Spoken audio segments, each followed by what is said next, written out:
Good evening, Speed Gaming fans. I am One Free Fits. We are here for a Chrono Trigger Jets of Time randomizer tournament race. It is the Alphador Derby. We have a matchup here. I'm joined by Acid Crab in the commentary booth. Why don't you tell us a little bit about our matchup and what we have in store? Yeah, I think this should be a pretty good matchup. I am the Acid Crab, and we are tuning in for lordbatsy versus TheShwantz27 tonight here, and I think it should be a great time. We are going to be starting here shortly, but these are the Alphador Cup kind of proceeds through a few different flag sets. We'll just be focusing on the flag set for today's run, which is going to be pretty standard race flags with, of course, random bosses. Yeah, there's a lot of ways this can go. There's a lot of different paths that we can see everybody through. We've already seen quite a bit of variety in the races so far in the tournament, so I just expect we'll see even more great competition today. Yeah, indeed. Like I've definitely have had practice runs. I think my fastest side personally is like close to like 90 minutes, and I think on the longer side more than that, like 2.5 hours. And because Jets of Time as a key item randomizer, it does feature 3 different go modes, so we have different combinations of those key items that we will need to find in order to unlock a final sort of dungeon run and beat the game with one of 2 end game bosses. And we'll talk about, I think, the go modes as our runners sort of get pieces. But in the beginning, we start with 2 characters. I briefly peeked Luca Chrono. So what do we think about that start? Luca Chrono is pretty solid. I mean, their dual techs are reliable, with Fire 2 or Fire Sword 2 being their kind of bread and butter tech. But they get access to some other things that can be useful, especially early on, as well as a couple, niche techs like Hypno Wave, stuff that can help out with certain bosses if we run into them a little earlier than we're hoping to. But this early section is going to be really interesting because we're going to see them kind of go around and get the free stuff first. They're going to grab, these first couple key items that are free checks, and they're also going to be grabbing their characters to start. And it'll be interesting because they'll get to start to craft their teams and decide their routing based off what items they find there. Yeah, the beginning is really, getting that initial power. We start with 20,000 gold.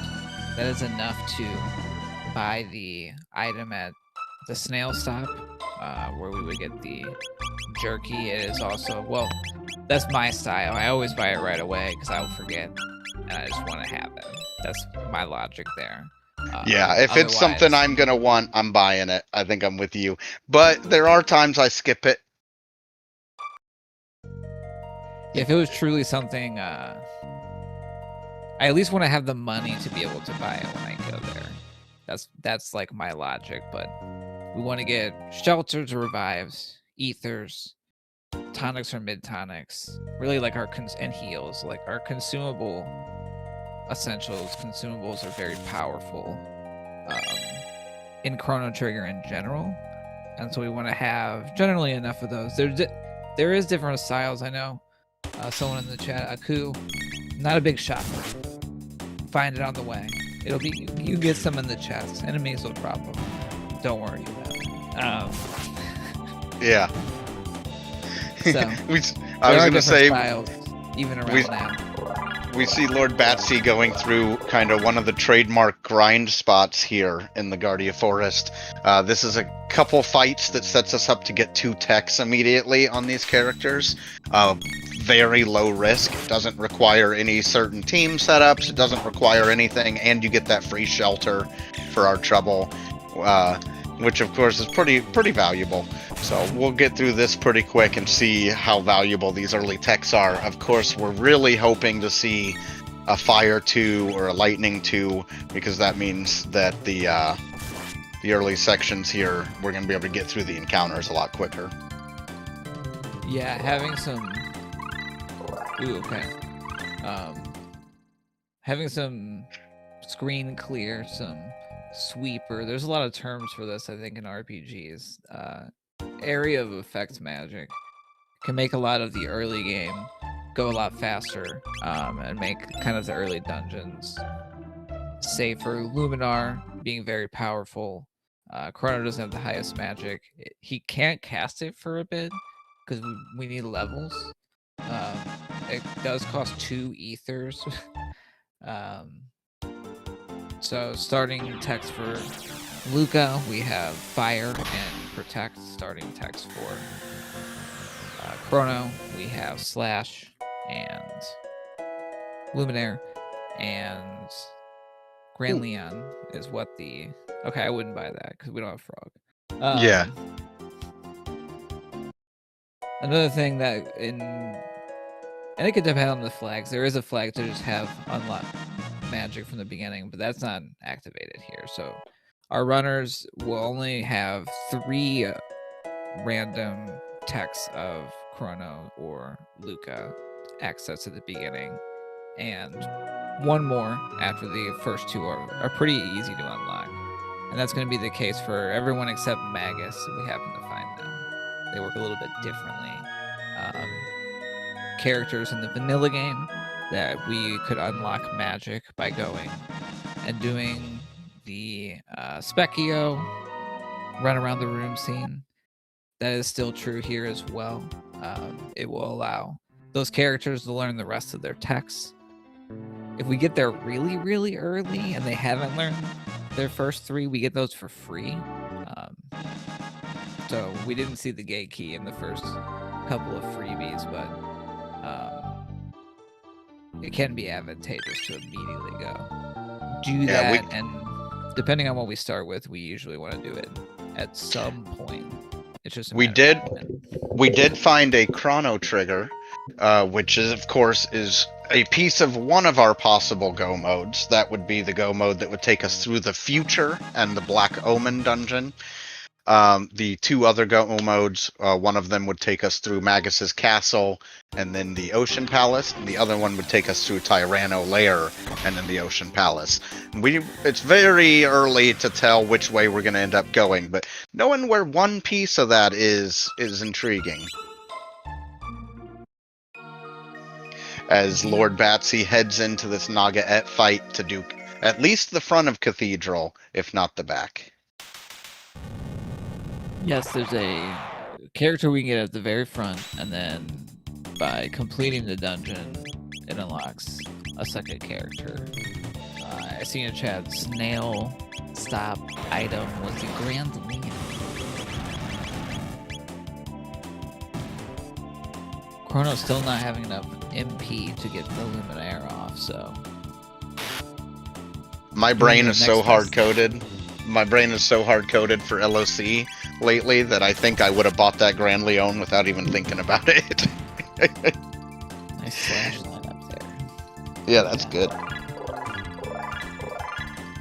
Yeah, in the beginning, there's not like huge time saves as a runner. There's little stuff of like, you know, executing a little bit better in these couple of first fights. We have a Magus. I mentioned they work differently.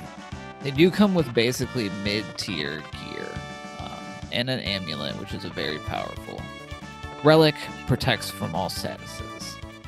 As a consequence of this, they don't come with any starting techs ready, and it takes 50 tech points to unlock their first one. So on the plus side, they can kind of hit stuff for like a cathedral boss or maybe a bridge boss and be a contributor. But on the minus side, it takes them longer to get going. So, and they don't have any double or triple techs without a rock that contribute to like the real source of like reliable high power. You mentioned the Fire Sword 2. being one of those. Interestingly, we don't have eyes on Frog, who we need for a go mode. Marl, who can gain a couple of key item checks. And then Robo, who also gates a key item. And we have no Ayla as well, Yeah. who's probably maybe the third member that I would look to like complete one of many good combinations of characters. Yeah, I was gonna say, with not knowing where Marl, Frog, and Robo are, is kind of a compelling argument to finish Cathedral, but that's not to say it's the only play here. What I do if I don't immediately, in my heart or brain, I guess, both, say go to the back, is that I'll make a point then coming out of here to, or after maybe I do the bridge next and think about it, and then go check the burrow to see who's there, because potentially like Frog is there, and it's like, oh, I know where Frog is. Let's not go to the back. Let's see if we can make this work. Because Magus is pretty nice once we get going, and usually in their first couple of attacks, lightning is flare A+. 32 tech points away. That's like a Hecarim Cave amount of TP to get flare online. It's not quite a bridge amount of TP. Yeah, and Hecarim Cave would be expensive ether-wise for Luminaire, but Luminaire would certainly get you through it. It looks like Batsy's gonna, or is at least thinking about checking out Bridge, dropping a save beforehand. Bridge is a kind of a nice play here too. Using some tabs, a commitment here. Yeah, well, turning in that bromide this early. All right, you know, making sure you're at least getting that benefit. These are the three characters that we're going to use for the foreseeable future on Batsy's side. I like to save the tabs until I really am sure that this is going to be long-term someone that's hanging around.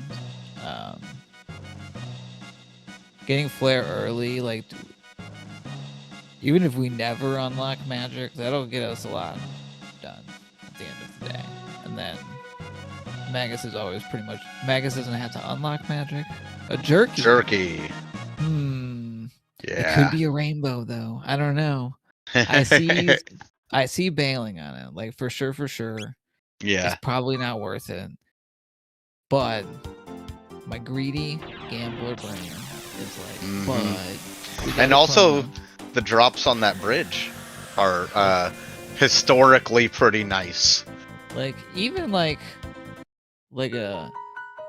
I would say an average drop could be something like an alloy blade, like a middling, like Chrono sword. That would be an upgrade. But come here, get flare online, and also see what Hecarim Cave rewards us potentially. Denadoro also an option. I know I've heard Batsy before mention, like on commentary, liking Denadoro early because of there being that speed tab there.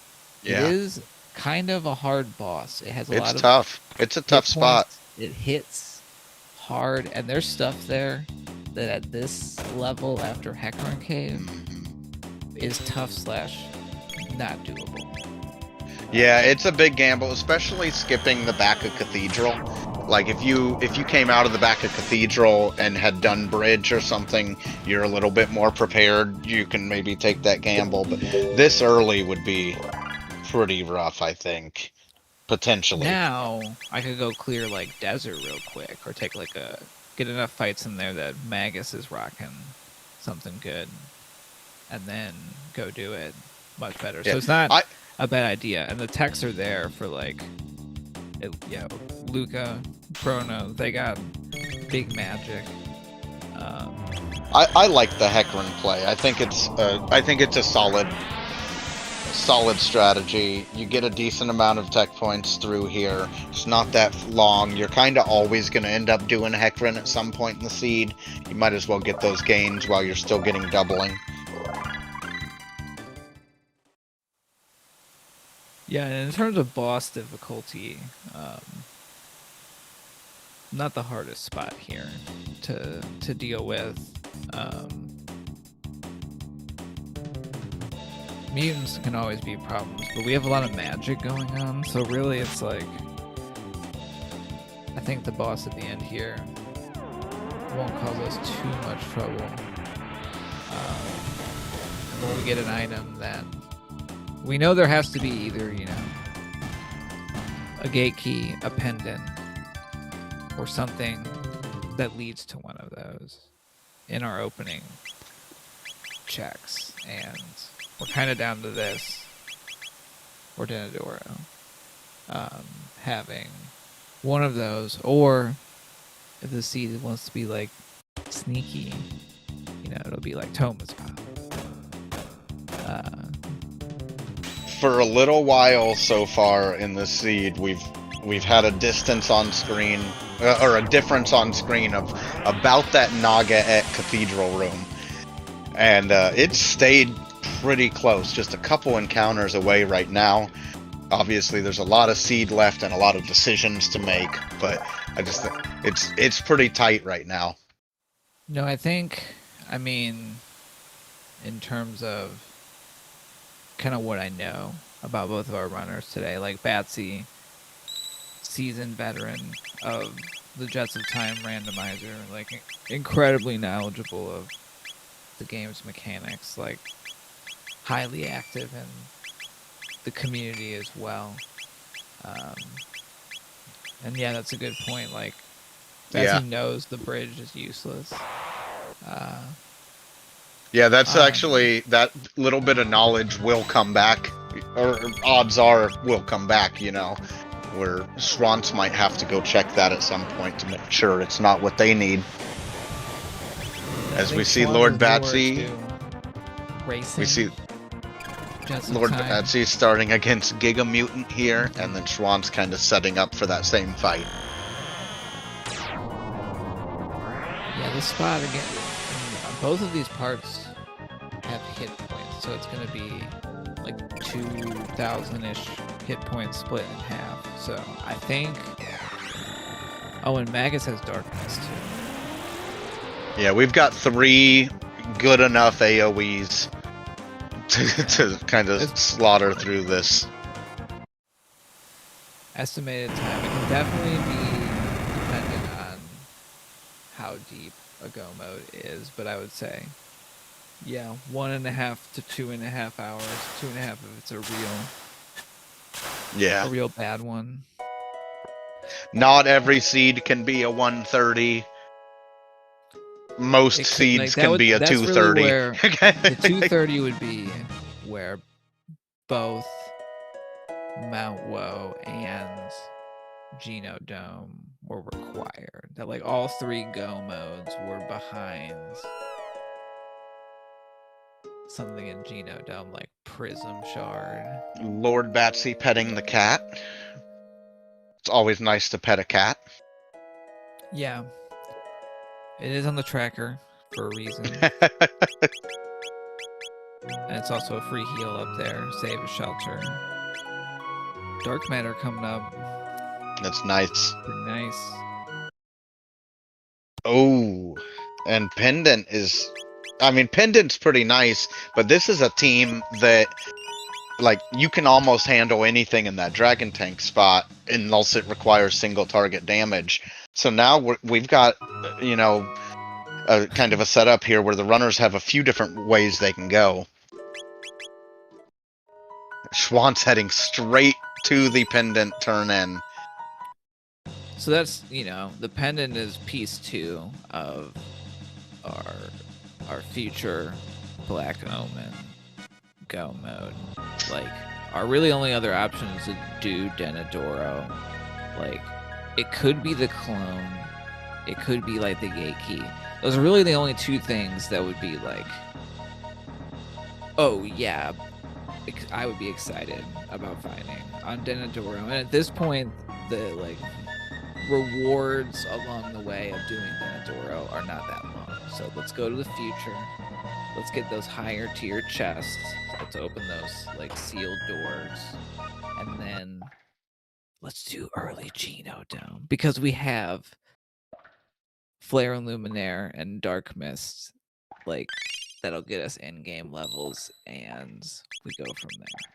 That was what I would just want to see, and I feel like some of our fans out there are calling, I think, for that early Geno Dome play. But there's a couple other checks that might be safer / faster to go check out in the meantime. So let's talk about a couple of the reasons why the future is a very good choice for the runners to go towards right now. There's really pretty high tier loot there, especially with the early pendant charge flag that is on in most of our races. That means as soon as we get to the future, the pendant is charged and can open the sealed doors and any sealed chests along the way. But the sealed doors are a little bit more of an advantage when we're heading to the future because they're not that far off the beaten path for how high tier of loot they are. Indeed. We also have 3 key item checks available in the future. 2 of them are pretty attractive right now. 1 of them would be one that would probably get delayed till later. But those are the Eris Dome check with the Guardian boss fight, the Son of Sun Sun Palace fight against the random boss, and then the Geno Dome is the one we probably won't see right away. So, as part of this prison breakout, there is an innocent merchant whose only crime is kind of looking like Chrono. Got caught up in some madness, and Batsy making the correct decision. I see Schwantz as well. I may have threatened the runners in the race. Oh my! Ahead of time about this, but because we have Chrono in particular, we can get a reward of 10 mid ethers, which are very useful. And Fritz's shop is one of the 2 shops in the game that is guaranteed to have lapises, which if we're planning on running this party to the end of the game, we have no AoE heal. And we probably want to know for sure we can go buy some of those later.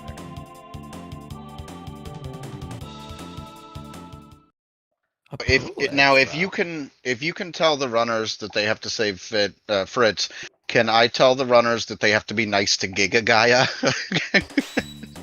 Yeah, for sure. I mean, that's definitely okay. Part of making sure the race runs on time and is ready to go is whatever meme you to ensure happens.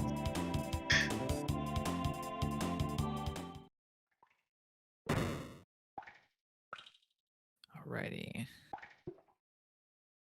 Yeah, I don't think nothing can really be that threatening. If it's a single spot like target boss, this dragon tank is hit points spread across 3 spots. It can feel a little bit tanky if we don't have powerful techs, but we do. Ooh, okay. This will hit kind of hard, but I think both of our... I don't think Schwantz has used their tabs yet. Or I don't know if I saw them use their tabs.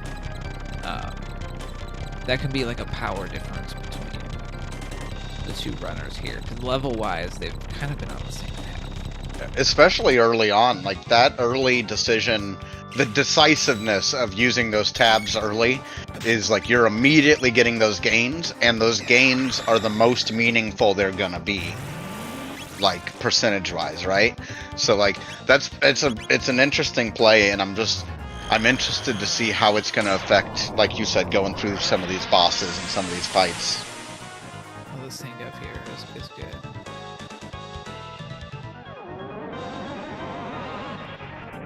Love that it's Masa and Mune though. Yeah, I mean, we saw that punch for almost take Magus down in one bonk here.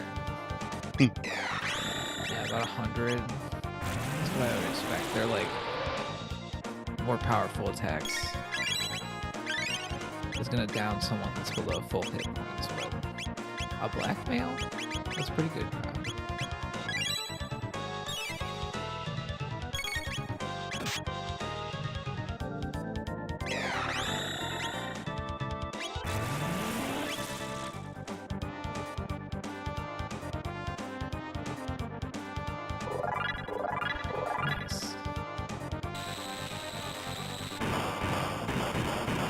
It's hard to be bold when, at least in my experience, I feel like I'm unlucky.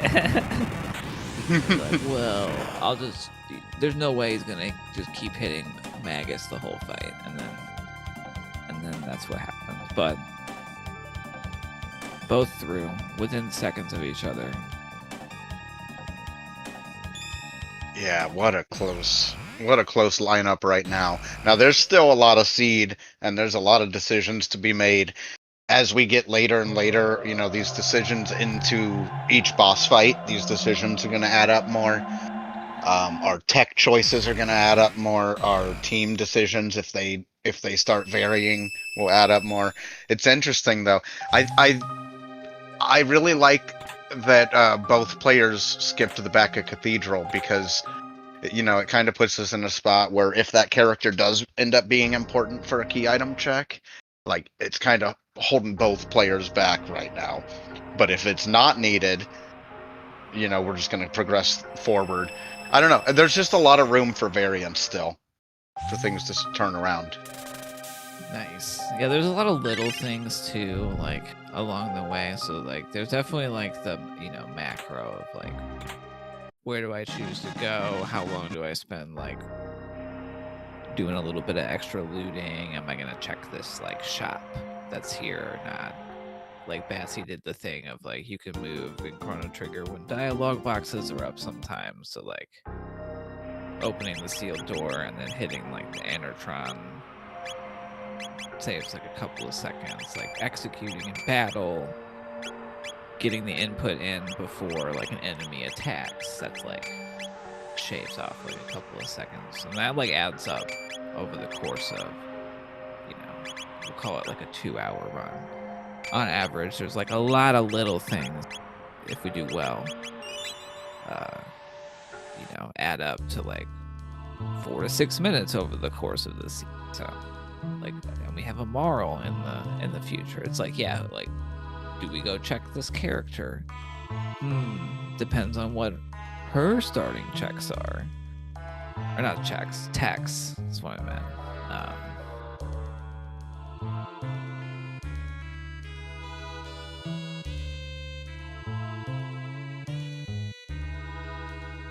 No offense.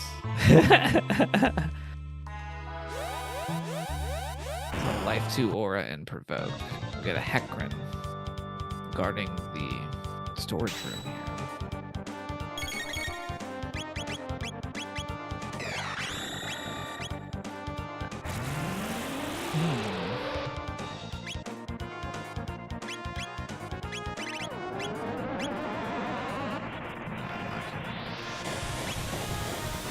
There's a little thing here at the front of the factory that if we, like, gather our party before we venture forth and push the button, it is possible to run out of the building before this fight happens, and then we can run back in, and we don't have to fight that, like, one acid. TheShwant's could be unlocking magic here. I think, yeah, also an interesting choice. So, let's sprinting for Mount Woe has just, like, they see the mountain and they want to get it, but they also have 3 magic eligible characters who, if their magic is unlocked, those 3 are a very powerful combo with all the right stuff. Yeah, it's really interesting. Let's talk about that real quick. So, one of the things, and this came up briefly earlier, but unlock magic means for the kind of 4 basic characters. That's Chrono, Luca, Marl, and Frog. They need to visit our friend Specchio at the end of time before they can learn anything past their 3rd techniques, their 3rd techs. So we're kind of looking to be able to do factory like SGLIVE is, which is the longer way to get end of time access. Or if we're able to find a gate key, especially early, that gives us a little bit quicker access, or a lot of bit quicker access to end of time. So Lord Batsy seems to be going on the gamble of hoping to find that gate key before those tech point losses are relevant, where SGLIVE says, I have access to this, let me run that way, and both of these are valid strategies. Yeah, and this is like, I'll be like, correct me if I'm wrong, but 2 of the go mode paths, being getting the sword pieces and beating Magus Castle, also unlock the end of time. And I think the Tyranno Lair one does too. That's true, right? But a lot of runners, I think, are worried about not getting the gains through those dungeons. But there are definitely seeds, like especially super early Magus Castle.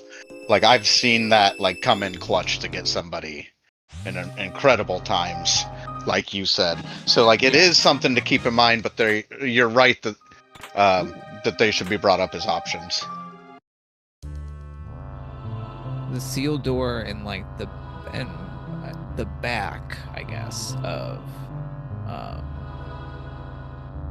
Aristone has a little bit higher tier chest than the ones that are not like within a dungeon. Shout out to the champs, top 3. On Batsy's side, there's a couple of places in game. I believe the other one is, well, there's a couple. The racers in the Millennial Fair are named after the top 4 from a tournament. And then there's that one, which is a top 3. And then the Legacy of Cyrus game mode, like credits also feature the tournament chance. So it's just like a little neat, I think, super cool reward for, you know, doing well in the community tournaments. That it's just like it's a nice little touch. Super Slash.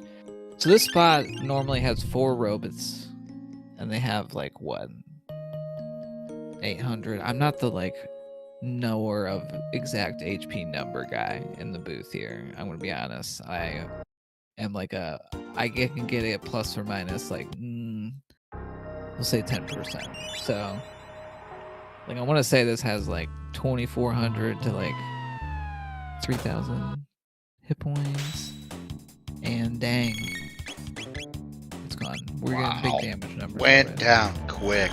Yeah, these techs are pretty powerful. This combination of techs we have. The Prism Shard is what Aristone reward is. Yeah.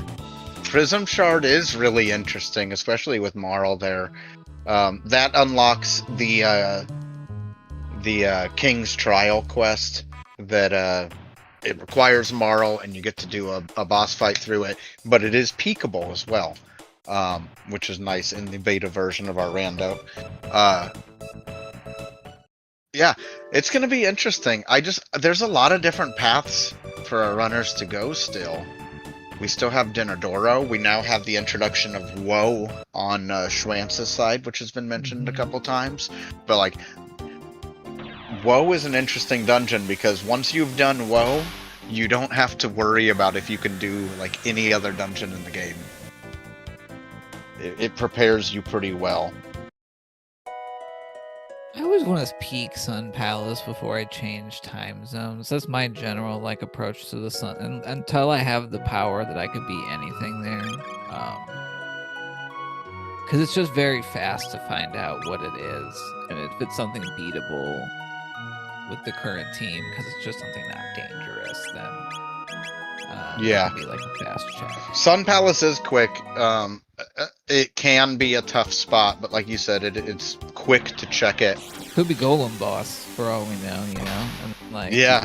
you just do it. Dragon tank would be pretty like, quick. The But it could also the R be series would be pretty Dalton. doable with that would be, and then I would reset immediately. We lose like 10 seconds of time. It's just so fast to like look to see what boss is there. And the trap, and I understand this because I've gotten into it, are the ones where it's like, well, I think I could, you know, and then I fight that boss for like 7 minutes, you know, before I like wipe to it, and that is bad. So yeah, I could definitely also understand being like, I'm not even gonna try. To, like, especially when you think you were close on the first try, so you do a second try, and then you have to walk out after the second try, and you're like, well, now I really shouldn't have come in here and stayed. If I was like if I got a little luckier, I think it'll be fine.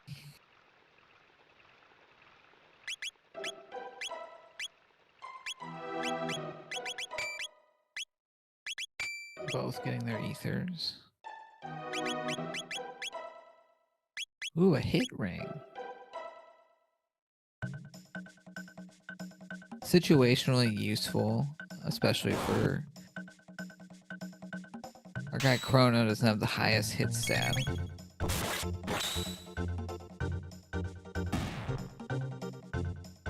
Benadora, there are a lot of encounters we could run into here, but it's really a place, when I was learning the game, was the first place that I learned like how to move through it in a way.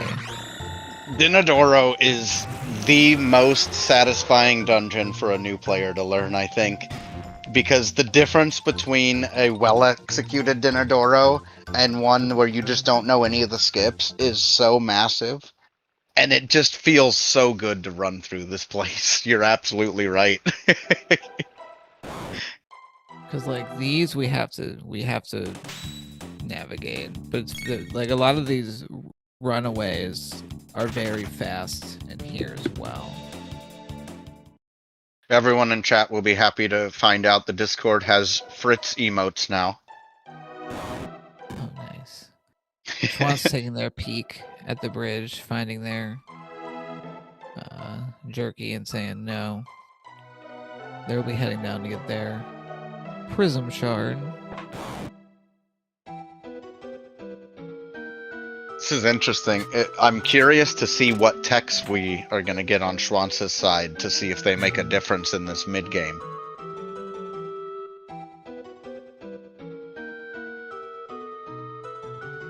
For example, getting ourselves access to Fire Sword 2 before the other runner could be a pretty big advantage for certain bosses. Not every boss, but for certain bosses. As Lord Batsy continues sprinting up Dinodoro. Oh, GG, Marshana. Yeah, there's definitely one of the skips. If we get hung up on a ladder, we will get an encounter. So I know Marshana in chat for the longest time was fighting the ladders. Happens to the best of us. But yeah, pretty much clean throughout.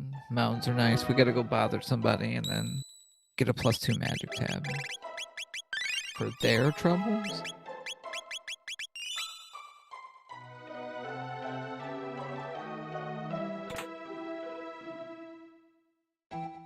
And then they're gonna get that speed tab, which I think we'll be able to get Luca to really in-game speed. I forget I have definitely walk of shamed back up this mountain for that chest in Chronosanity. It is that is actually one of the chests that I think some of us didn't know that was a chest until Chronosanity was being developed. Like a big part of the community, I think, didn't know about that chest.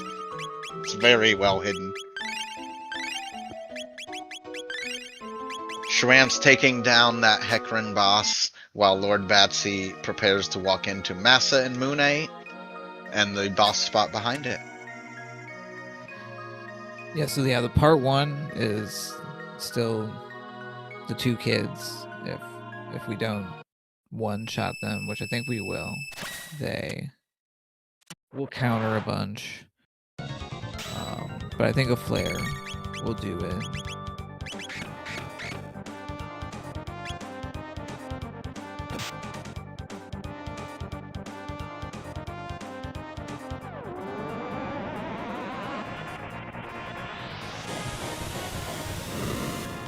Picking up some of some of that backroom loot, and of course the prism shard.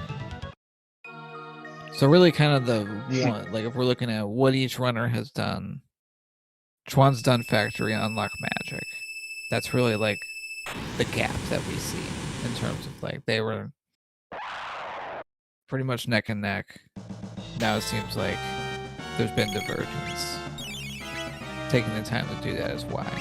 Did it immediately pay off? No, but it's gonna get Fire Sword 2 online. It's gonna get, maybe we get like Antipode Biz going on. Yeah. Well, and it also has a better chance of paying off the more checks lordbatsy has to go through to find that gate key or to make the decision to go through factory. No, yeah, Dragon Tank here is actually less scary because it will still hit pretty hard, but its hit points gonna be spread around 3 parts.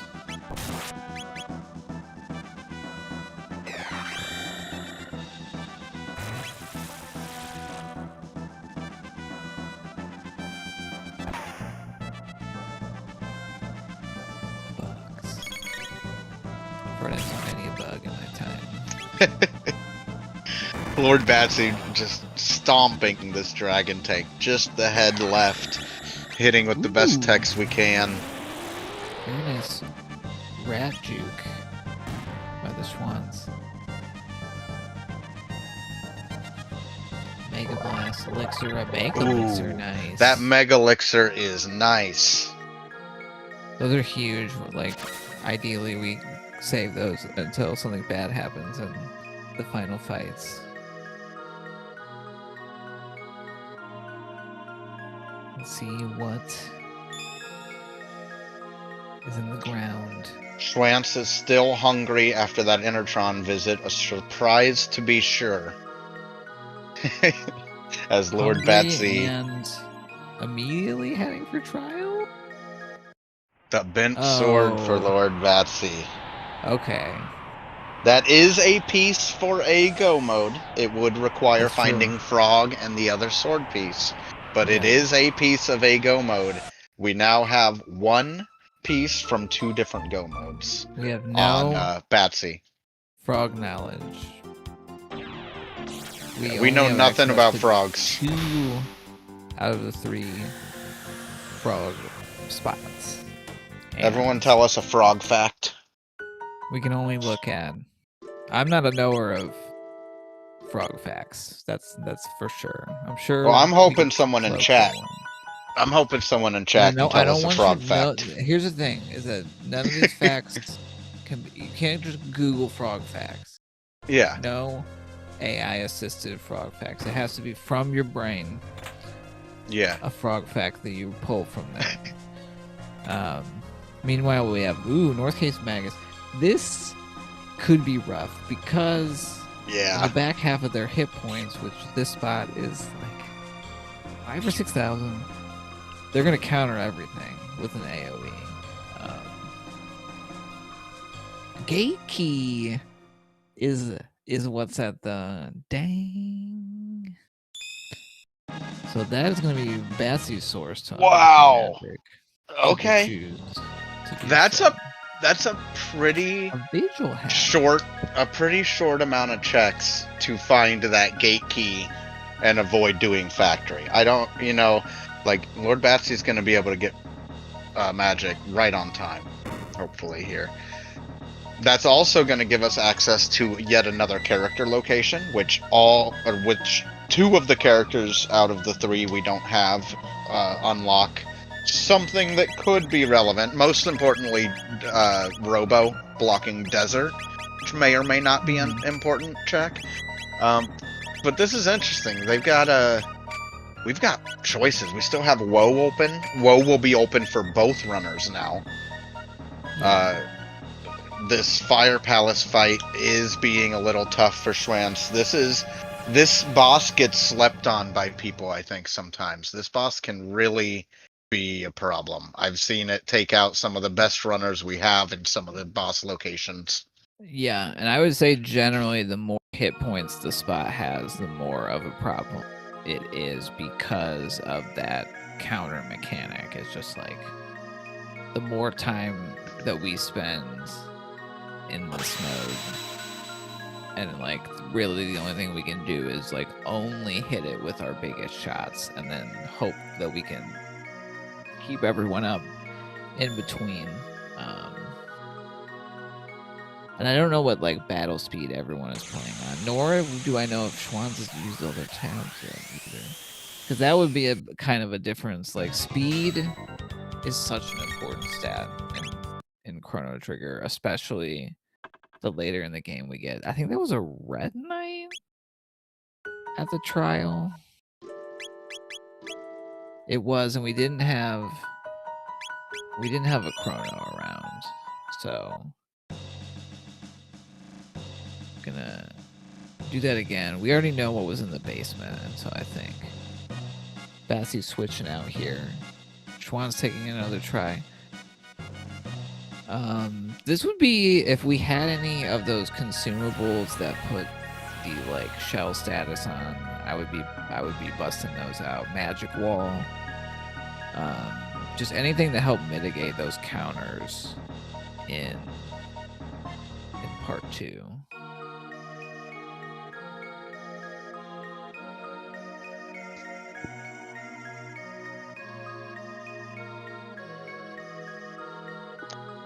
Yeah, I think in the randomizer, because we run a decent amount from like encounters that we can't skip, that there's a lot of playing on weight. Although battle speed, you know, I've seen as high as playing on 1. I mostly play myself on 2. I started on 3, and I still go down to 3.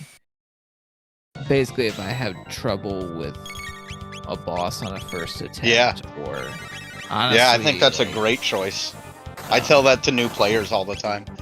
Sometimes the final fight itself, if I don't have a big speed advantage, like if my party is fast, then high speed, I'll like crank it up all day. But you know, if I only have like a fast party member and I got a Robo and a Marl, then like I need kind of like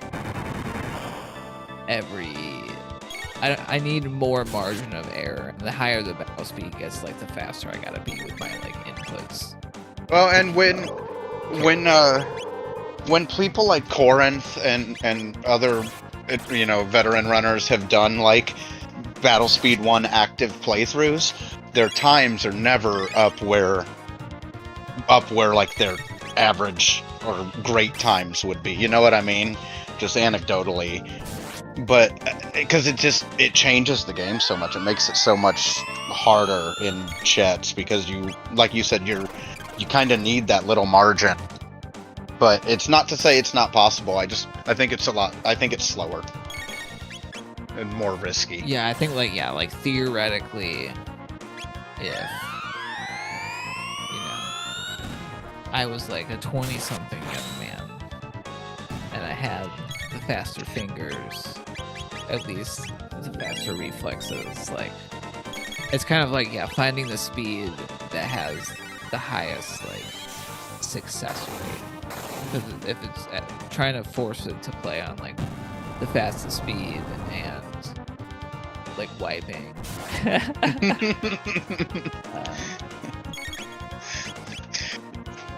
Yeah, and I think 2 is a really nice goal to try to get to when you're as you're learning. I think 2 puts you in a pretty nice spot. Obviously 1's a little faster if it's still safe for you to do, but I'm with you. I do 2, and then I'll turn it up a notch or 2 if I'm struggling, especially with Lavos. Sometimes I'll just throw it on for Lavos because I know my gear's not perfect or something, and it just that every little bit helps with some of those bosses. Yeah, and it's like, you know, nice job. Wow, Schwantz. Yeah, Schwantz taking out that Northern Cape Magus at the Sun Palace, as Lord Batsy is just fighting the pamps The moon of the Retinite. Well, it's gonna double the value of. It is. Well, yeah, because the gate key. It's still gonna be a little running around. It'll be like, why is the gate key down here? Yeah. But it is an edge, right? In terms of like, has my opponent gone here yet? Yeah, that does mean that whenever Lord Batsy, if Lord Batsy goes to Sun Palace, they'll immediately have the value of having this check unlocked. Yeah. As we see that fight go down for Lord Batsy, and will hopefully be rewarded. But there's still a decent amount of checks available. Yeah, we got kind of a smattering of go mode items like known about. We still don't know of a path to a go mode, like, and you know, the quote unquote like fast checks are quickly, we're running out of them, you know, like the Batsy has access to probably Reptite Lair, looking at their board, because they've already looked at the bridge. Both runners know the bridge is a jerky. It's definitely a rainbow sword. It's the turn in. Yeah, so Reptite and Woe for sure. So it's like Reptite, Woe, Geno Dome, Fire Palace or Sun Palace. Batsy hasn't done Sun Palace yet. There's the gate key, like, to get into and see what's that. Robo is unknown. The burrow, unknown, unchecked. Not knowing where any sword pieces are, there's kind of not the strongest reason to. I guess. Well, we know one sword piece. More reason, right? Yeah. But you're not looking for characters unless you think it's gonna unlock a quest, and you're still at the point where like Reptite is faster than looking for a sword piece and doing desert, let's say. Turn in that gate key. We already had the cake. Cake was 8. That's a good free key. Looks like Schwantz is going to do that prism shard. And we'll also be finding a gate key. About their gate key and be like, oh, cool, now I get to run around a bunch. Moonstone could be relevant here. Yeah, if it pays, which, like, we know, like, we can cross jerky off in terms of, like, we know that can't be a reward. And we know Denador, we know the sword pieces also, it can't be the reward for Moonstone. So then, like, when we're looking at what's left, there's a lot of go mode items. It could be Robo's ribbon, which would be terrible. It could be, we know where the Grand Leon is. Because that was in the snail stop. So we're running out of like dead end items. Yeah, it could be a hero medal. Woe is a big location that will either pay off or will be avoided. But you know, if somebody goes there, it's either going to be big that they went there, or it's going to be, you know, Robo's ribbon, like you said. Right, and it's kind of like, do I go there right away so that if it doesn't pay out, the levels and power I acquire from committing to like a longer in-game dungeon make everything else faster, and I hope I make up the time? Or do I put it off and hope I find go mode before I have to like go to, you know, a Mount Woe or a Geno Dome? I just enjoy getting levels as fast as possible, so I do tend to try to go for the hardest dungeon I think I can clear, as opposed to like the fastest ones early. And sometimes it works out, sometimes it doesn't work out. think we got 13 speed on Luca, if I saw that right. Yeah, 13. I prefer 14 on my like end game screen clear character.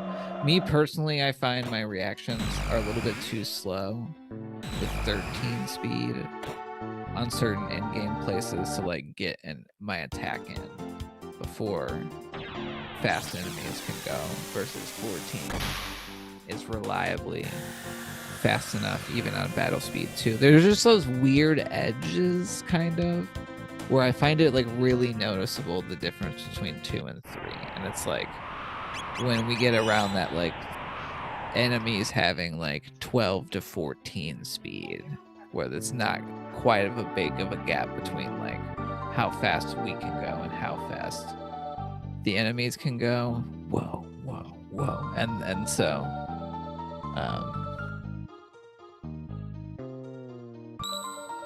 it's noticeable. That to me is when it's like very just noticeable playing the difference between the two. It kind of doesn't seem that noticeable until it is.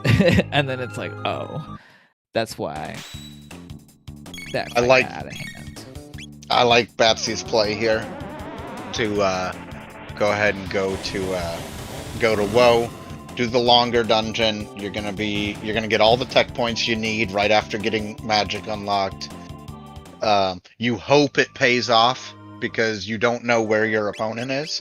Now we happen to know Schwantz is on the way to the gate key right now. If this fight finishes off strong, and then we'll kind of be making a similar decision to Batsy here. But I like this. I think it's a good move. Potentially.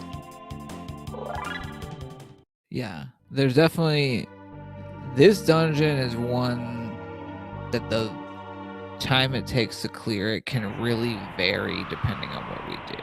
Like, if you have a lot of control. Takes a lot of time. If we skip every skippable encounter and run from everything, we don't get as much level reward, right, or tech points. There's even like loot we could skip and not take the time to get it too, and kind of really like fly through here. It really depends for me on what I'm looking for. If I'm here early, I usually want every level I can get my hands on, and I'm not concerned as much about like running through as fast as possible. At like the 50-minute mark, if I'm feeling like we're powerful enough, we'll get tech points eventually, you know, like then I probably run from everything and I don't take any extra fights that I don't have to, unless some more loot. I'm a big fan that you used the word versatile. That you said this dungeon can change a lot based on your decisions, because like you're absolutely right. Like this dungeon, I think one of the reasons we've seen this dungeon gain popularity compared to where it used to be, where it was, you know, the hated place that nobody wanted to go. It was Mount Doom.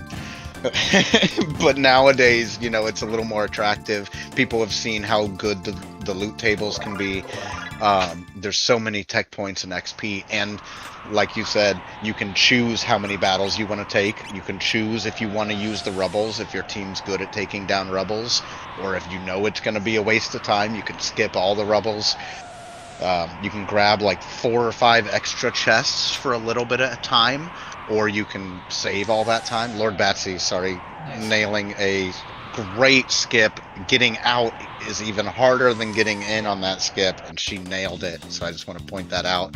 As Schwantz grabs that gate key, and will be making a similar decision, also knowing that that moonstone is there on Schwantz's side. And like, so this encounter, those birds take 2 hits no matter how much damage we do, and so I think this is one that frequently we'll see people run from if they're not looking to get like a ton of experience, because that's just like 2 turns of battle animation is kind of a big commitment, where the ones like these gargoyles down here, which we can't avoid, we could run But it's almost the same speed to run from these Gargs as to fight them. I do like, I do want to point out, if you are looking for tech points or an XP, those fights you have to eliminate units and then do a second round, they are worth a bit more. So they can be, like, it's noticeable. But in this instance, we already know we're strong. We're coming here to get the last of the tech points we're going to need for this squad. But we're coming here hoping it's going to pay off as an early good key item that, you know, we all, when we're racing, we all kind of think about our opponents and think about, oh, where do I think they're going to go next? And sometimes going to the place you think they might check way later can be, like, super valuable if it pays off. So that may be what lordbatsy's thinking, along with all the other gains from coming here. Yes, the game within the game, the 1v1 game. I try to just kind of race my race and, like, focus on what is in my control, which is kind of like the execution. You know, like, there are, you know, it is good to know, like, if they're, you know, if it's just like you've seen a lot, you know, you've raced against someone a lot, you kind of just start to observe, like, maybe if they have particular, like, tendencies. But, you know, sometimes it's like you are up against, you know, maybe a newer runner that you can't necessarily, like, it's like, I got no read on that. And then, you know, tendencies are not necessarily like 100%, where sometimes people know about their tendencies and decide coming into a race, it's like, nah, we're going to run it differently today. Well, I think it's also notable, like, you are a very high top tier runner. And so when it comes to your races that are going to be close, you kind of need to play optimized anyway. I think sometimes, like, I kind of tend to think towards gambling and taking those chances and guessing what my opponent's going to do, more so when I know my opponent is a faster or more efficient player than I am. It's like, okay, well, if I can't beat them in performance, I have to beat them somewhere, and gambling and taking those chances is the place that maybe I can cut the time. Oh, definitely. It's like, where can I get it? It's like, where can I get it, right? And ooh, like, Toma's pop. Sometimes on the Moonstone. Like, oh, I'm not gonna have an edge on, like, execution on my opponent. Like, I need to get an edge in some other way, right? Does that mean going another way to try to, like, spike a high tier item? Does it mean, like, really trying to cut corners? Taking a big chance on going to future risky early too, where it's like, I've definitely cut too many corners and, like, cut myself and you know, lost a race because I was being too aggressive. I mean, it's the interesting thing about just racing the races in general. It's like the Moonstone was Toma's pop, so the chain continues. Yeah, and I understand SGLIVE's thinking here, because for a couple things. For a lot of players, once you start following kind of a lead, you want that lead to pay off, and you want that lead to pay off, so you're going to keep following that lead in hopes that that next thing, that'll be the thing that changes it. And we just don't know yet, you know? On lordbatsy's side, we're getting ready for the boss, and we'll find out. But the other thing that's notable is Mount Woe unlocking through factory is not something every single runner is aware of. It is kind of a niche case that does come up sometimes. But now that gate key's available, they should, you know, that shouldn't be as much of a deal. But it is notable that you may not be aware Mount Woe is an option. Go down the secret tunnel. You have the secret. Oh, that's okay. Maybe we don't want a high tier loot, but yeah. There is just a little dig thing, and it's more of a meme, but, like, there is, like, a second, and honestly there's a third path, because there's, like, a double dig that can happen too. If they dig in the right spots, it leads to a couple extra chests on the way. Ooh, disgusting. I'm gonna turn attention over to Dalton Plus. Yep. At a very high hit point spot. This is like, you know, that Magus fight, but worse because they do more stuff. Yeah. And you start off this fight and it does 48 damage and you're like, oh, I can take 48 damage all day. Well, what they don't tell you is the first two samples are 42. And then he decides to give you the full Monty.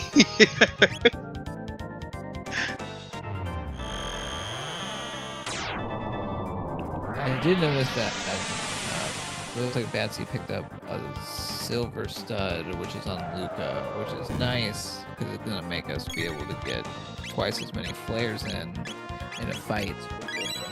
We have to start the like ether feeding, and sometimes, especially in like these harder, longer boss fights, like being able to sustain damage is a good path to victory when we don't necessarily have the ability to like keep up with their damage. Schwantz also pulling a tab invest a little late for it to be like great stat wise, but the +2 speed is pretty amazing.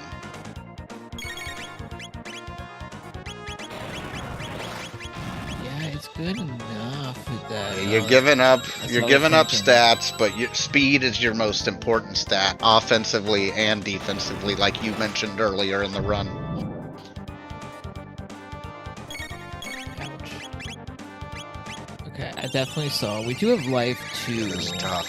which is gonna make recovering from being down much better. Yeah. Especially if we have life on Chrono. Now, is this a weak orb?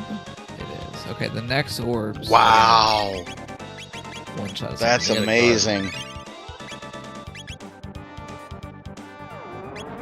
That is amazing.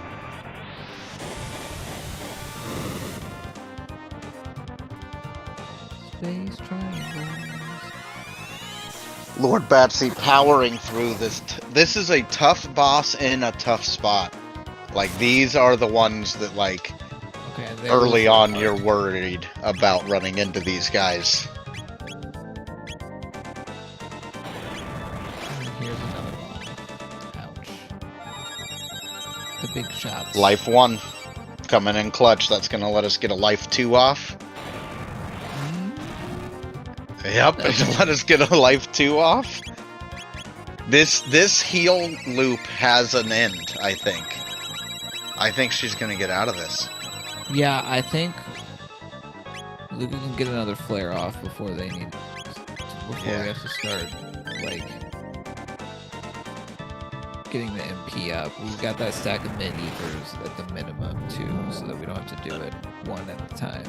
Hey, there we go. We're back in the easy orb phase. Yeah, I think we're okay. I think Batsy has played incredibly well in a tough situation, and I think she's going to make it through this. This is not the boss you wanted to see here. You wanted to see Dragon Tank here. You wanted to see... Oh, there it goes.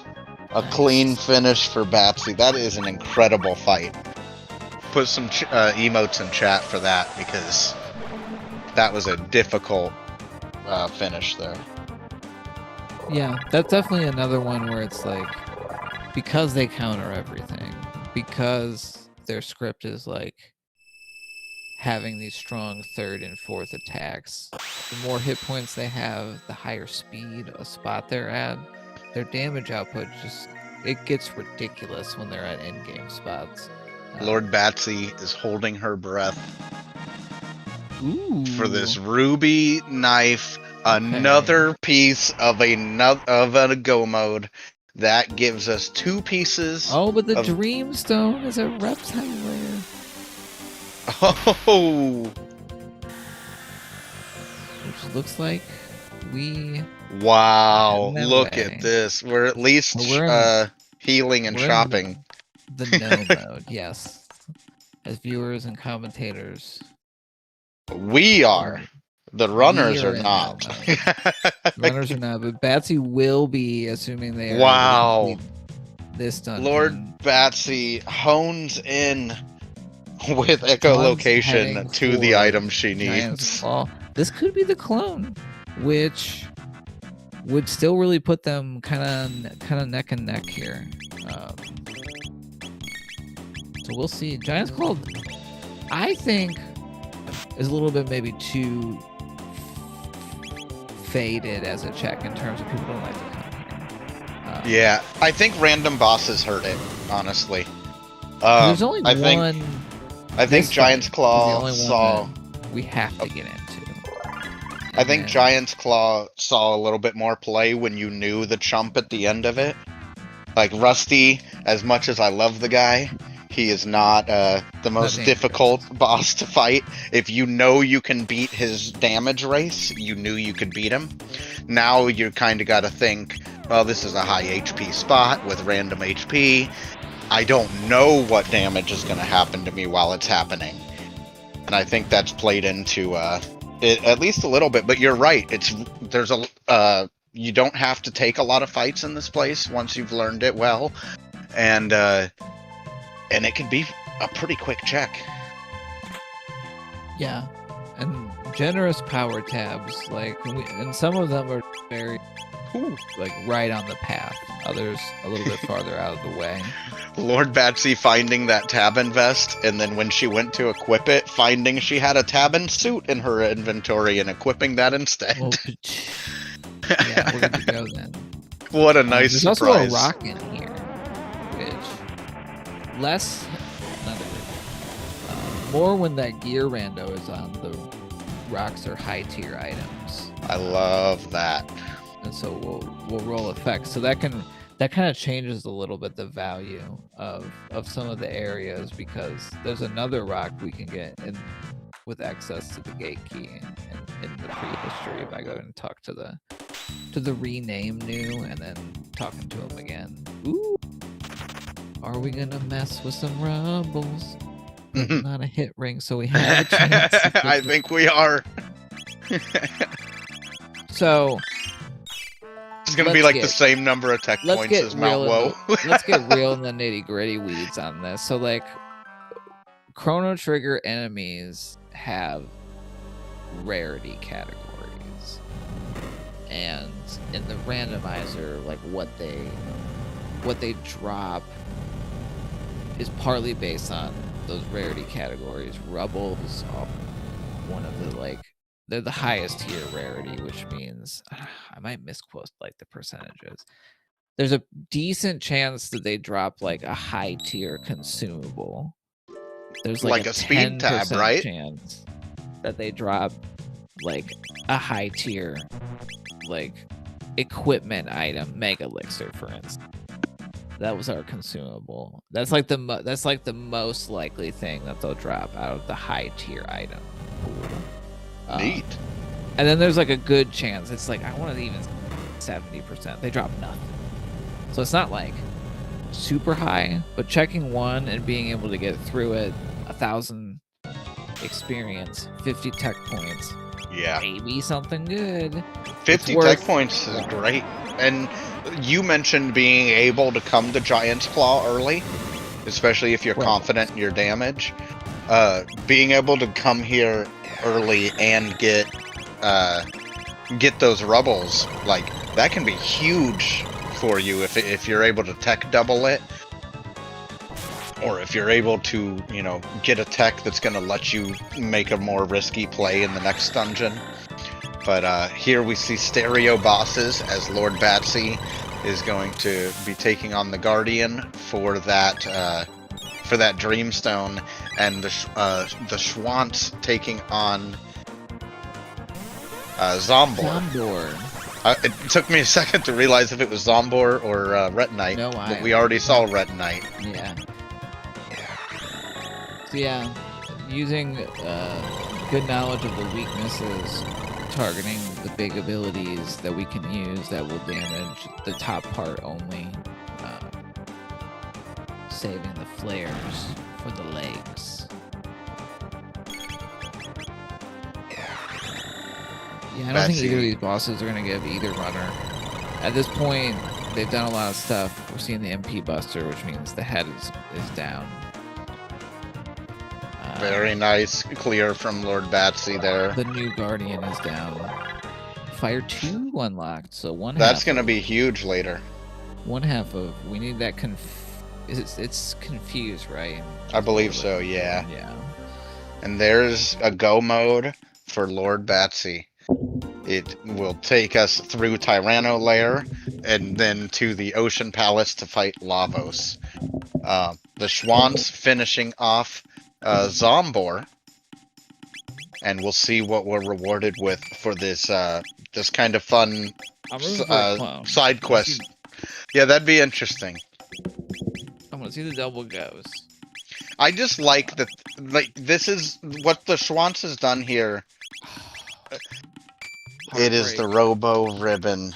Ooh, woof. That is unfortunate. I see the face. A deep breath. Yeah. And now we've all done it. But I was about to say what the Schwantz has done here is very similar to the types of choices I would have made or could have made, because you know, like I said, you want to see that thing that you've been following pay off, and you need to kind of keep following it to see that, because then if you're the only one that path and it does pay off with a clone, like you said, you know, you feel like you might be ahead. But that's unfortunate that it is the Robo Ribbon as Lord Batsy starts our Tyranno Lair climb. Yeah, the first part of it, run. These reptites, negligible at this point. Almost nothing in terms of tech points or experience, so we just run away from all of them, and then we're heading deeper within. There's definitely quite a few encounter skips. Some of them I have found were, you know, if I'm making my personal list of ones that were tricky for me to execute, there's definitely a handful of them. And here, a lot of them are just, you know, moving in a specific way. There's kind of not like a real gimmick to them. Like going to the top, using those bricks to line up, skipping several encounters there. Yeah, and then the other 30% of this dungeon is realizing which room you're in. Yeah. Because especially when you're first learning it, all the rooms look the same. And so it's like, oh, is this the room I'm supposed to do the V shape in? Is this the room I look for the brick? Like, you get better at it as you are able to better recognize which room you're in. I think that's I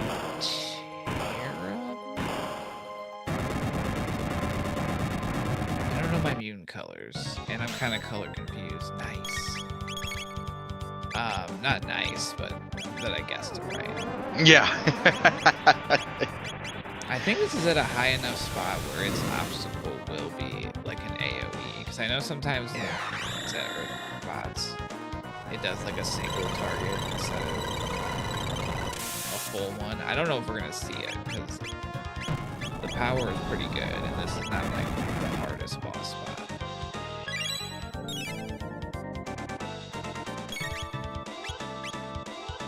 Schwantz greedy mega lasers.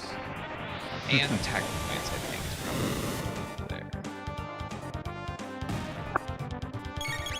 there. Putting that hit ring on to make sure I'm gonna get every one of these if I can. I wonder if that can be skipped by hugging the left side. So Schwantz is gonna come up here. That I don't know about. Are you talking about on Woe? Yeah. Yes, it can. You have to use the ramp of the terrain. You know what I mean by that? Where like you hold right and then it slides you up. Yeah. I knew that one, but like sometimes there are ones that it's like, oh, you can do it this way, and it's a little bit easier. But I saw Batsy fly through this outdoor section of Tyranno Lair, hitting like all the skips. Like there's 2 encounter spots in that first narrow hallway that requires like this sort of kind of zigzag move, and and they just nailed it like full speed. And then the rest of it is like running along the like wall in a particular way, or like they did it in an even faster way. And then there's this awesome. like double dinosaur skip coming up. That is one that once I figured it out by using this like bottom ramp to kind of line it up and then go straight up. Like looks great. Excellently done. As Lord Batsy will head into the Black Tyranno fight, which will open access to the Ocean Palace. Schwantz is heading up Mount Woe, where he will find the ruby knife. Is that right? Is it direct? I think so. The ruby knife? Yeah. I'm let our tracker / chat confirm that, because that was long enough ago that I've forgotten it already. Yep, direct to knife. So Schwantz will be on the path to go mode as well, and has played very well through the bosses they found on their path through to that Giant's Claw check. Yeah, it was really the Moonstone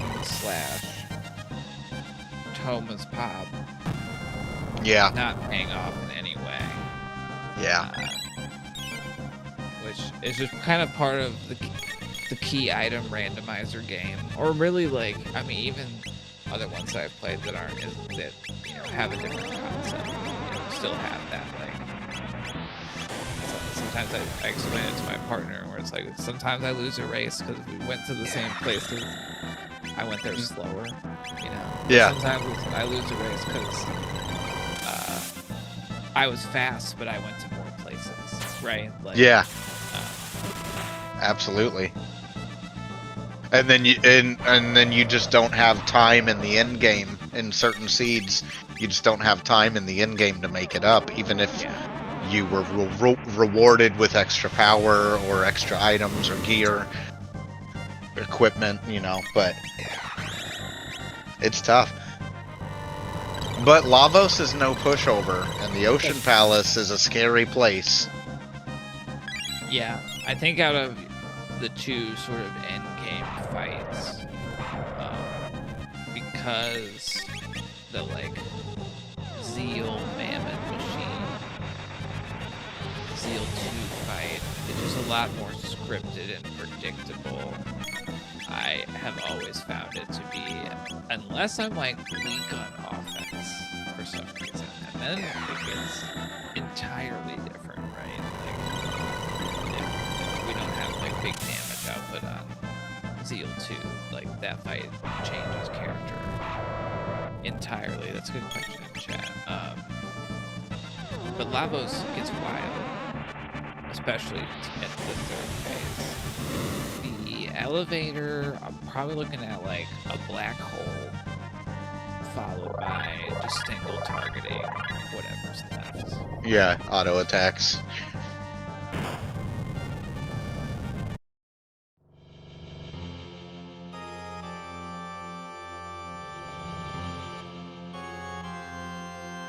Lord Batsy finishing off that Black Tyranno, and we'll be heading up Zeal into Ocean Palace next, as Schwantz continues through Mount Woe, where he will be rewarded with his final piece of go mode, that ruby knife, that will set him on the track to the Tyranno lair Lord Batsy's leaving now. He will also be rewarded with the Delta Plus fight after making it back. Oh my, you're absolutely right. We'll keep our eye on that. Yeah. While we kind of watch Batsy. So certainly go mode. We've been through our first go mode dungeon.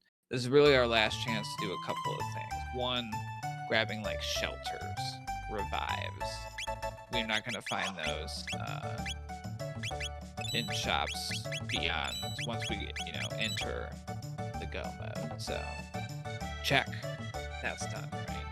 Number two, more shopping, because there's a new shop in our path. There's actually two.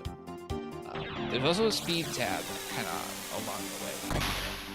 And so I've definitely seen in a close race the winner decided by who shopped less. It's like, what do we need? And we know Batsy's got a pocket mega elixir. They've got a couple pieces of status protection and an amulet and a vigil hat. So I don't know if we're doing a detailed shop. We might do a quick look. Is there a haste thing? Is there? Yeah. Shades We got a speed tab sitting around too that might be worth nabbing. There is visual hats. There's safe homes. Swords. A quick sell off. See what we're working with. We're working with 100 and some K. Gear up. Blue cape. Full status protect. Hyper ethers. Yeah, ethers are a nice grab. Good job.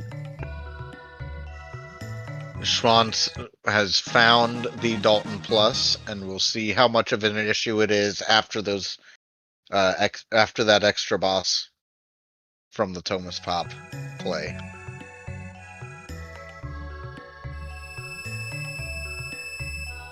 Still a scary boss. Yeah. No, we don't have moral for the life twos. We have more, I would say, DPS going.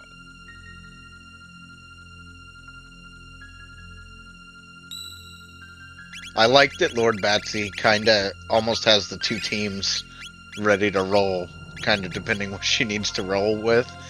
Because that Marl is pretty great with that life too. But like you said, we're so strong that, you know, we're still watching out for some key bosses. But it's a matter of just getting through these dungeons right now. And then making sure we can get through that in-game boss. Probably picturing Golem fight, picturing Twin Golem spot, and picturing Lift right now as she works her way through and finds some sort of lava spawn. Regular lava spawn. Regular baby, I guess. We did get spin cut, so we at least have access to a fire sword. Yeah, fire sword 1. So that'll be a consideration, because really, you know, you mentioned the lift, you mentioned kind of thinking about what bosses might we need to have like a thought ahead plan for the double boss spot. Yeah, double boss is the big one, but it's also it's not like back in the days of standard bosses where you know what to expect there, and that's what the hurdle is. We kind of are gonna have to more roll with the punches than set up now. Just got to make sure we're ready for anything. Because Ocean Palace has that repeatable stair fight. Schwantz. Yeah. Through anyone you walk. Wow. Sometimes they give me some emotes in chat. That was the case for Schwantz. This is party, but getting through. Yeah, give me some emotes in chat because Schwantz pulling through a really challenging situation there and is going to get a big reward for it of that ruby knife. If I'm remembering, I believe one of the shells counters with a group needle, and one of them only does a single target, and the single target one is safer. I want to say Elder. I think it's Elder's the single. Elder target. does the single. Like, you can tank Elder easier if you have to. And so, like at an early spot. It's kind of counterintuitive. Yeah. Ooh, last tech. Last tech on that confused. That's unfortunate. It might. There's some big piles of tech points like available. The double boss spot, I know for sure. And then if we just take the required fights, you know, down the stairs, down the lift, and don't run from those. Excellent run through that Bargist. Decent pile. Sneaking, getting that chest. Ooh. Magus will like that. It's his favorite ball cap. Getting the second one. mean, those are useful, but not the same level as a protect all plus speed hat for Magus.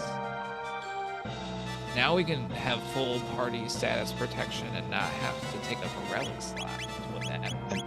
Taking a look at levels and gear, making sure, Lord Batsy making sure she's prepared to one-shot this grind spot and kind of have an idea how many levels you need and how many tech points you need. Is that we do have some earrings kicking around that can help solve this problem. Magus and Luca have lower hit points, you know, like per level, right? Like, I know Chrono's wearing a gold earring, that's why he's got 700, but that's scary because Lavos has some attacks that do like 500 damage. So having some sort of plan how to navigate that, it's going to be important.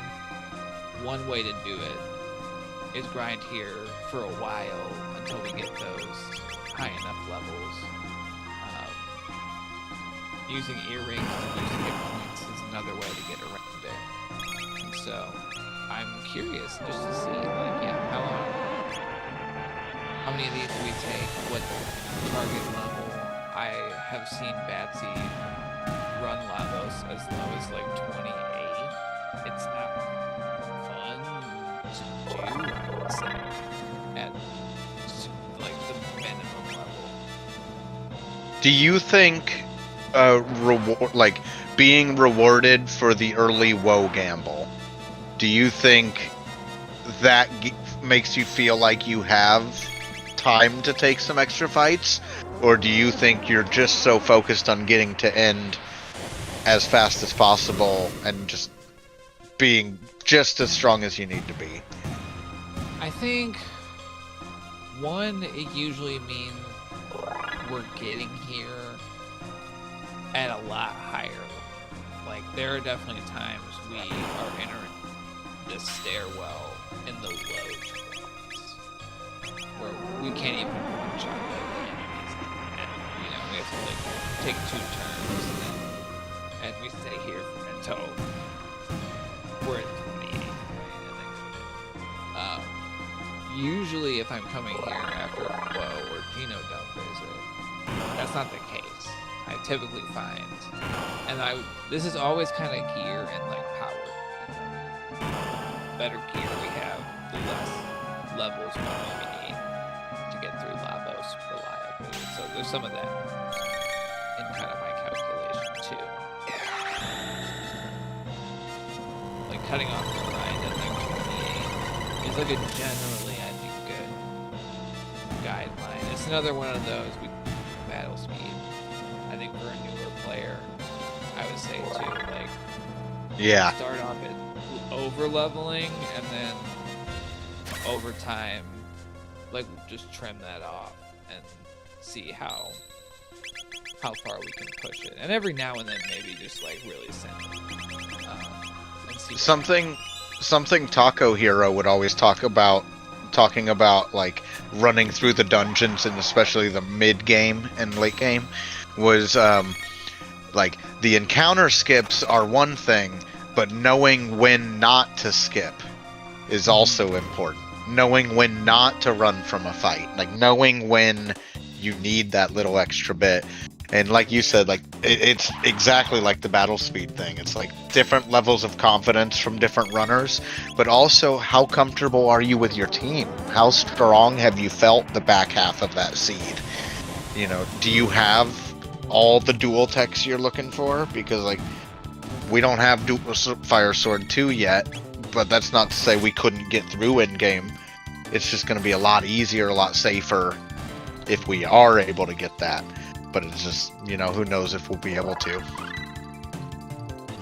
we gonna see something like kind of out there, like we throw the gold earring on Magus, we're planning on doing some like black hole bits, and people start going down. Sometimes that's the best move. I think we have better options. And I'm just also hopeful that we get that confused online. That would be huge if we did. A little upset with themselves that they hit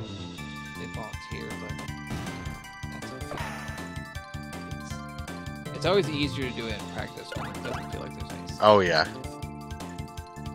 And then it's live race time.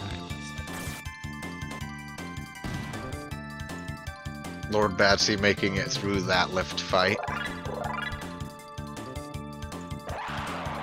And here is the final lift fight. Palace to give us like a couple of different to line our pockets.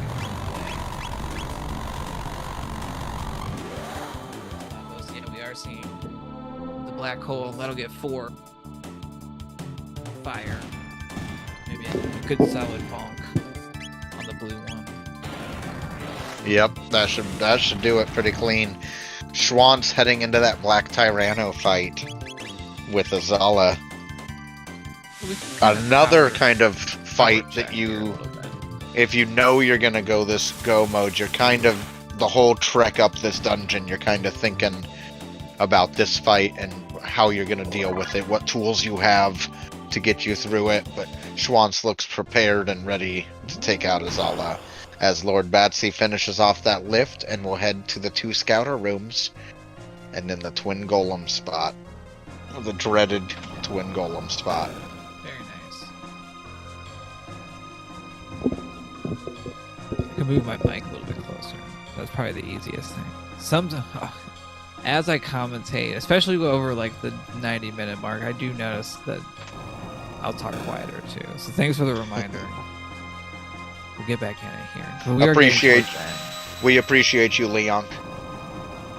And I would say the margin here, if we get deep into Lavos, we gotta refight Lavos. It's back to like a close finish. And because, as we mentioned, Lavos can always act a fool. The status protection is going to make phase 1 and phase 2 a lot safer. Yeah. We don't have That's to worry about huge. losing turns of damage output to try to deal with that. It's going to be the 3rd phase. What time warps they do? Yeah. That determines how that goes a lot of time. How do you feel about Dalton Pluses? I feel this is like, other Is than this worst case double scenario? golem, it might be the worst. It is worse than double golems actually, because Double golems are hard now because you don't know they're there. Whereas, like, it used to be double golems were hard because they were kind of like Black Tyranno. You knew they were there every time, and you had to plan your team around them. I did. But this also is say tough in the as race nails. that I couldn't be held responsible for any liability due to damages for curses, tricks, schemes, or cons that may be present in the seed. And I think this boss placement would be considered one or many of those things. I want everybody to know publicly here that this is how these runners are being rewarded for saving Fritz. As Schwantz finishes off Tyranno Lair and will follow Batsy into that Ocean Palace. But this is how these runners are rewarded for saving Fritz. Now look, it's not just them. I rolled a lot of the seeds for the a couple of the league seasons. That division was pretty mad at me by the end of the season. It's just kind of a little quirk I have when it comes to random seed generation. Is I have a knack for what I would label are the interesting. They're not all nightmares. Sometimes they're incredibly fast. This one definitely has some moves. Angarel, I think, is still banned from rolling any seeds for any reason. Casual, professional, or otherwise. Banned. Most of the people in the tournament are like, can I request a different race admin? Yeah.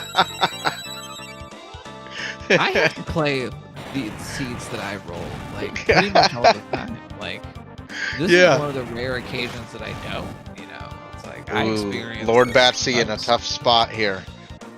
This is just a tough Ooh, a reset to prepare Like, prepare even for if it a little we bit different. single target focus one of them to minimize the counters, they're still gonna run through, and because they're gonna sync up, we're gonna get those like double big hits.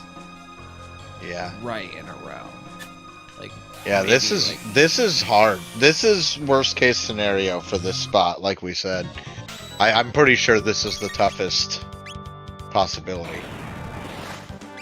So this is gonna really test our runners at the We're gonna have end. to break out a lot of tricks. Focusing the target. We don't have the AoE heal. We really don't have, like, I mean, we have some stuff we could throw out, but we probably want to save some of that. Oh, I think it was a green dream onto Magus. That's Perhaps in hope that if characters start dropping, Magus can be brought back up for that black hole, which, if you aren't aware, benefits from the doom effect of other party members being down, giving it extra damage. So that could be. It is non-elemental as well, so its counters are gonna be the, like, take off half of your hit points. Oh, which she's got to play it just right. But if, oh yeah, this is gonna be good. Schwantz is heading into that single golem spot. Excuse me, single golem spot right now, and gonna be fighting that Lavos spawn to get into the Ocean Palace. But wow, double Dalton pluses, just hammering away, while lordbatsy just focuses on keeping everybody alive and kind of focusing one of them down so that you're not taking those constant double counter attacks. There's so many hit points to get through for each Dalton. That's a lot. Well.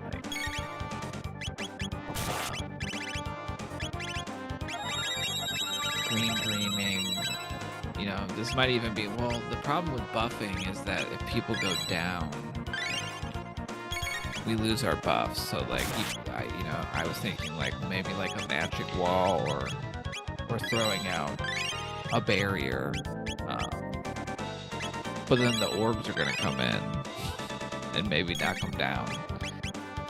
And yeah, so I think it's just really, which Pat's is doing a great job of just focusing the one, because we're only triggering the one's counters.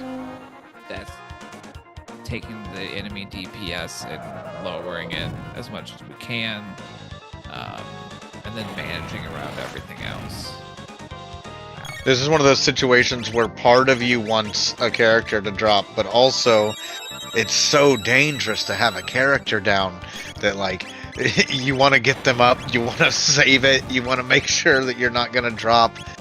But, this is going to be a challenge and a test of strength. You got to keep Magus on offense. Schwantz has higher levels coming into where, like, relative to where Batsy was hitting this safe spot. He might feel like he's behind them, so he might cut the grind off early. Yeah, like, I think you're probably right. Having Fire Sword 2 in this fight in particular would be a huge... Yeah, Fire Sword 2 would be a huge power spike for this fight. You're absolutely right. And that could be a big time difference, but just based on, like, what I know about how many tech points we have, like, it's gonna take some time to grind to get there.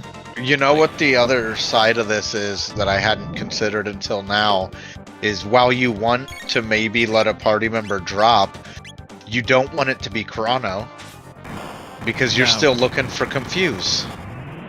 Yeah. And he needs these tech points. Like, you need... one down. There's one of them down. It's also, like, just because he's also our highest hit point character. Yeah. The other two are going to have trouble if they get double targeted being upright. That's true. Anyway. Now, at this point, this might Magus be isn't in a position to black hole anymore, but that's true. It should be a lot safer where we can actually do, like, whatever we want. Which We can use our good text now. Yeah. Flares and dark matters until we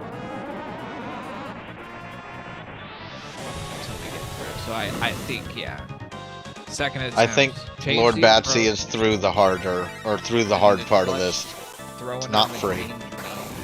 Was a big move that we did see Luca go down and come back up during this fight because of that.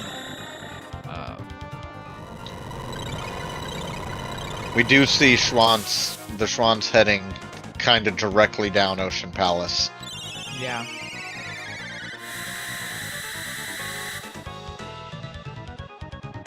Not really stopping for a long grind or for much of any extra, just kind of taking the fights along the way. Cyclone, which is the one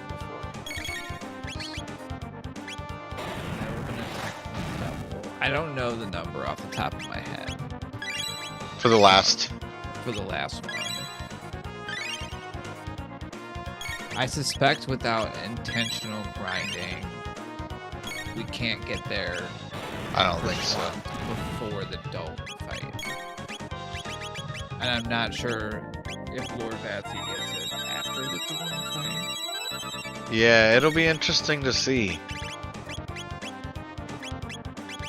And we're still in a scrap just with the one.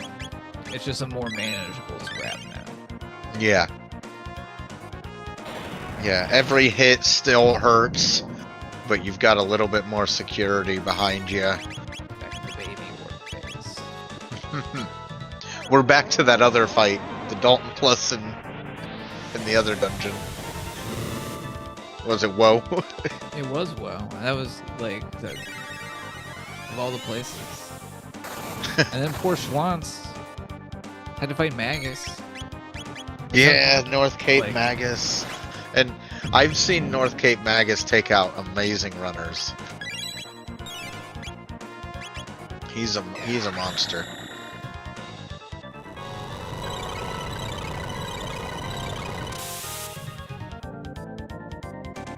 Lord Batsy with the clean finish on double Dalton pluses as the Schwantz heads into that lift. That fight was grueling. She really fought through that pushed. And she's rewarded with her knowledge, skill, and the foresight to switch up gear between the first and second attempt. Yeah. And even on try 2, it was real. It probably didn't feel good. I would say if I imagine playing that fight, and then it was executed very well, but it was definitely like a seesaw-y one where there were a couple moments that, whoa, it looked like it was going to go sideways. If you felt ahead walking into double golems there, you might feel behind walking out. Just because that was grueling. Oh no, they're gonna have to deal with that too. That's true. It would really be like if I was doubting, if I would have spent 2 more minutes on the stairs, could I? Or if you had Ayla. If you had Ayla as another party member option and you hadn't picked to train her, and then you're in that fight and you're like, oh, well, Ayla might have been great for that fight. But time-wise, if we look at, the overall pace is well, I went to Woe, I'm still coming in. Lavos at 146. That's a fairly solid pace. Yeah, it really is. Very respectable time for any seed, but especially how this seed has been at times.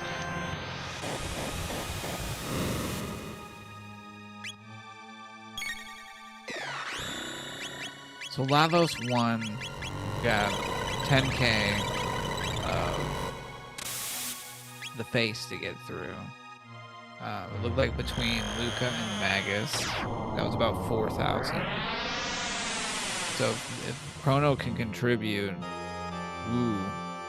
this is right on the edge of 2 turns and we're done.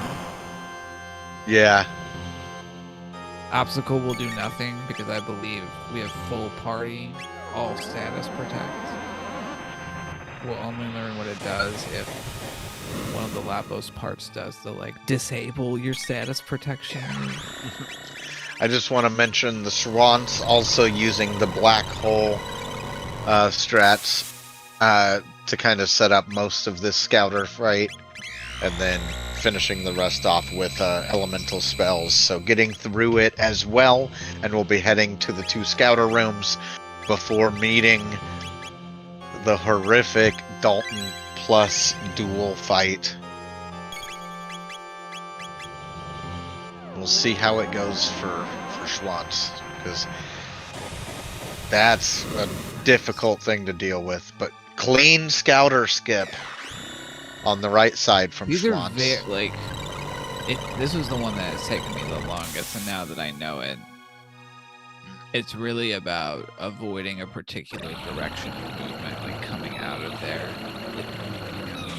And walking. It saves like 4 seconds each. It feels real good to do. And then like that will add up in a close race. Like I mentioned, the 4 or 5 seconds. Like skips are one way to get there. Like executing in battle efficiency is like another way.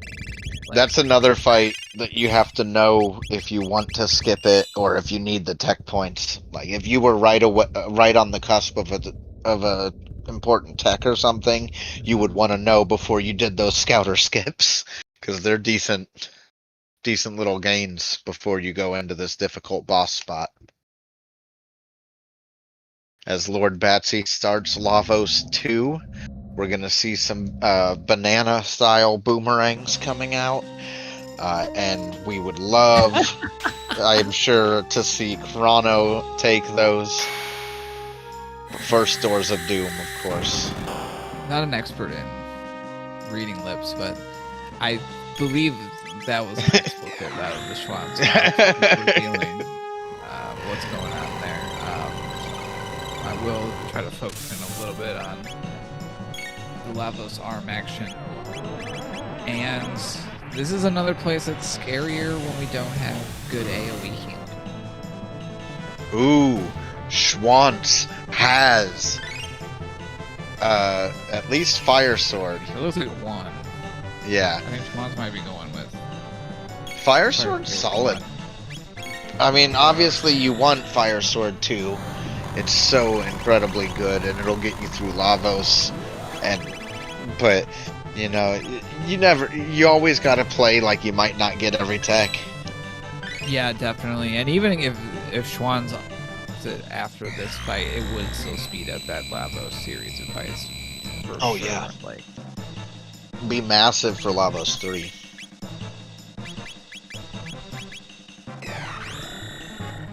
So the arms are down. Obstacle again cannot hurt any of Batsy's party members, so we're really just trying to get through that 10k of the inner shell of Lavos.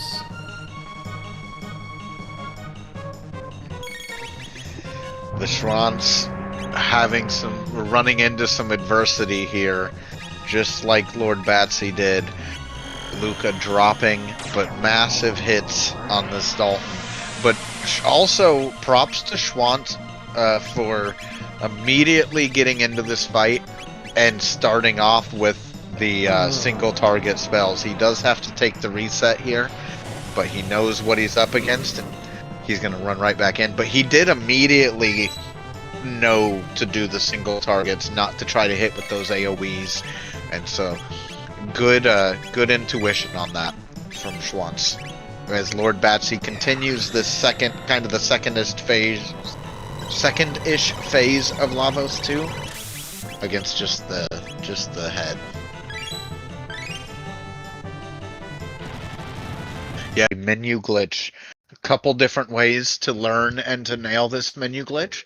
A lot of us use a visual reference, but Lord Batsy, I think, actually uses an audio cue that she found for this skip, which is very neat.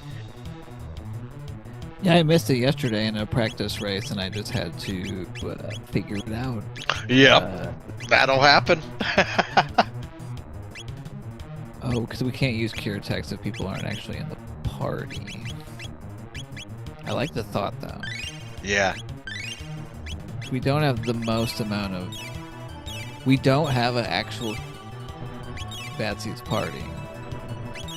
We have items. And we don't have a lot of those anymore, either. No. We have one full Mega timer. Elixir. One Mega Elixir. And a dream. Yes. Yes, a dream of GG's. Maybe even a dream of a sub 2 hour. But this is not over, and this is not free, and Lavos is not a pushover. This is the hardest part. This is I the do main like event. Our Magus positioning. For whatever reason. Particularly if we're going to take down the middle bit first.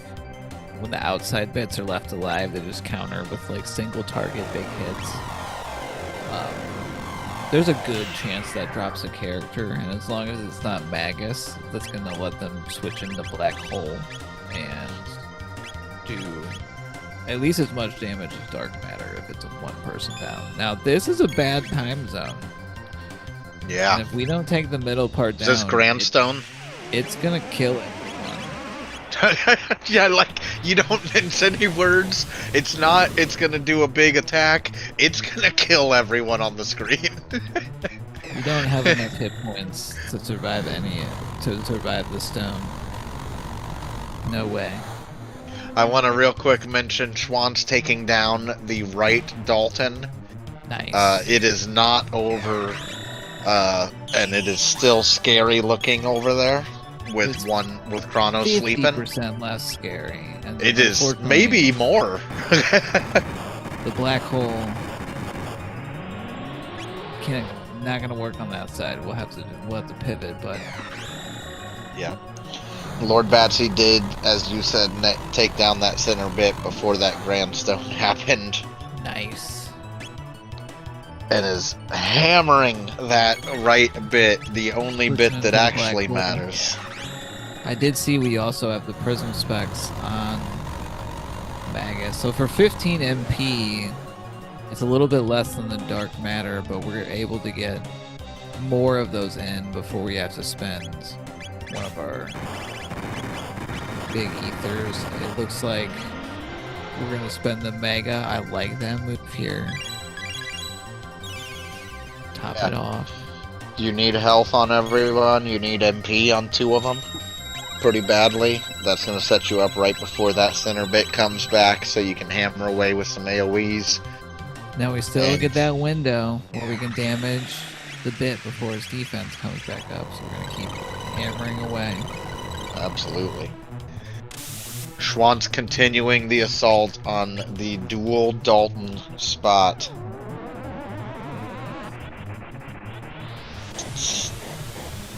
It's never free. Bad orbs, but we bad survived orbs. the hit. Yeah, it's never quite over until they're both gone. Baby orbs. Okay. Now. Lapis is there. nice We go. Oh, that was a Lapis. I was like, Schwantz fought a bunch of rebels, and I understand we want to save those Megas here, and I think they're gonna pull it out. Yeah, I think you're right. We're sitting on stuff for too long that might get us out of a bind, but Lord Batsy continuing the assault on center and right bit with that black hole. Now switching up strategies to avoid that AoE so you don't hit that left bit and get the X-Strike counterattack. Schwantz powering through. Still at that sub 2 hour mark here. Lord Batsy closing in on a finish, I believe. Like one flare away. One. Bomb in a black hole times.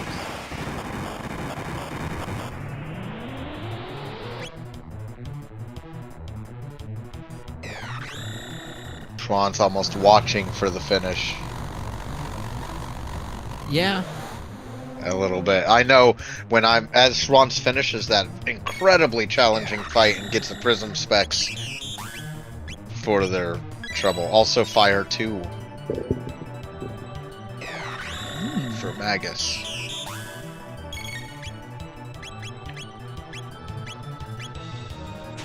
Alright, that's gonna be it. I think this is gonna be the end here. GG. That is a sub 2-hour finish on a difficult seed from lordbatsy. Yeah, we have an official race room time. 1:58:10. Excellent. Get those G's out there. It wasn't easy. There were 3 Daltons along the way. I think if we look at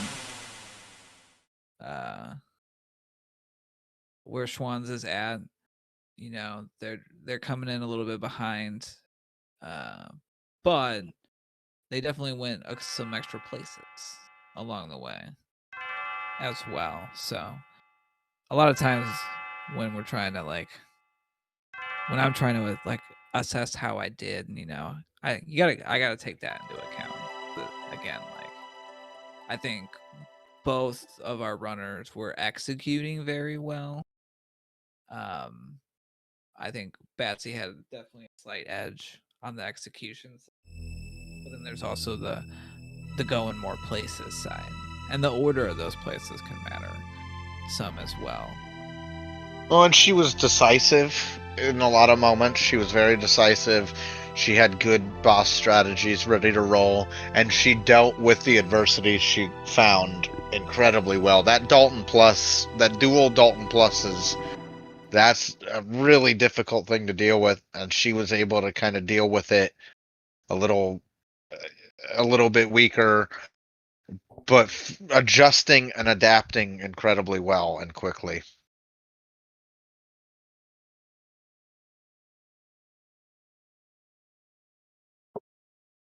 Welcome in. And welcome, lordbatsy. GG. Thank you. Whew. Well, I bet we all love fighting 3 of him in one seed, right? That's my favorite thing in the world right after sticking forks in my eyes. So, oh my gosh. Yeah. I think your list of things you like are Double Dalton and Chrono Cross are like number 1 and 2, right? Yeah, you know, if we're if we're thinking about things around this scale, oh yeah, and Chrono Cross is his fault, so that's actually true. That's hilarious. Yeah. I've just decided to take all my bad feelings about that game out on him from now on. It's gonna be fine. It's gonna be fine. But yeah, sorry. What a seed! You were so decisive about your team. Oh, I mean, so when I picked up Marl from was it Future? Yeah, she was in Protodome. And then I found the gate key. I was like, well, that's like a nice string of good luck. You know, I'll go take Team 1000 to see Specchio. And then oh, where's Ice 2? Oh, where's Confuse? Oh, well, sorry, Marl. I need to bring Megas back so I can kill, I think it was Guardian. I wanted to give her a shot and see if it popped up, Ice 2. But it didn't, and this was, yeah. If I remember correctly, in that fight, Life 2 kind of came in clutch too. It did. Life 2 and Life, because you got in a little bit of a heal loop, but you got out of it, and you could see the light at the end of the tunnel. You know what I mean? It sucks to get into a heal loop or a revive loop, but yours, it was so well executed that I was like, I see a light through this. It's gonna take just a minute, but we're gonna make it through. And that's not always the case with a heal loop. Sometimes you know that it's time lost, but yours didn't feel that way. It's true. Oh, and especially with 2 Daltons, sometimes that middle bit, you just have to be like, okay, I have to live. That's all I have to do. I need to live right now. Like, Schwantz did make it through the Twin Golem fight and is currently a little bit farther than that now in the Lavos 2 fight. But wow, that was when you walked in, I knew how you felt, because it was already, like, you had made pretty good decisions, so you probably didn't feel behind necessarily walking in. But I know how that boss would have felt, and how you would be I would have been worried that my opponent had a different team or had a better tool. I was worried that he would have found Black Omen Go mode, where there definitely would not have been Twin Daltons. That's what I was like, sitting there. You know, you're always like, you're sitting there on the Ocean Palace elevator, you're giving yourself an anxiety attack about something, you just have to pick what. So, yeah, no, I'm like, nope, he's probably in the Black Omen, probably just zooming, like, should have gone Genodome, you know, I don't... There is a world where Moonstone... So Schwantz did turn in the Moonstone and got Toma's Pop, and then turned in Toma's Pop to get Robo Ribbon. But there's a universe where that was cloned. And this would have been I don't know how it would have been different, but it would have been a different race. Oh, for sure. No, like, if I'm in the audience, I want that to be cloned for sure. Like, maybe not as the opponent, but, like, if I'm watching, I completely understand. How did it feel? Because when you lock in Luca Chrono, you locked in early. How did you feel when you figured out that it was not going to let you have Fire Sword 2?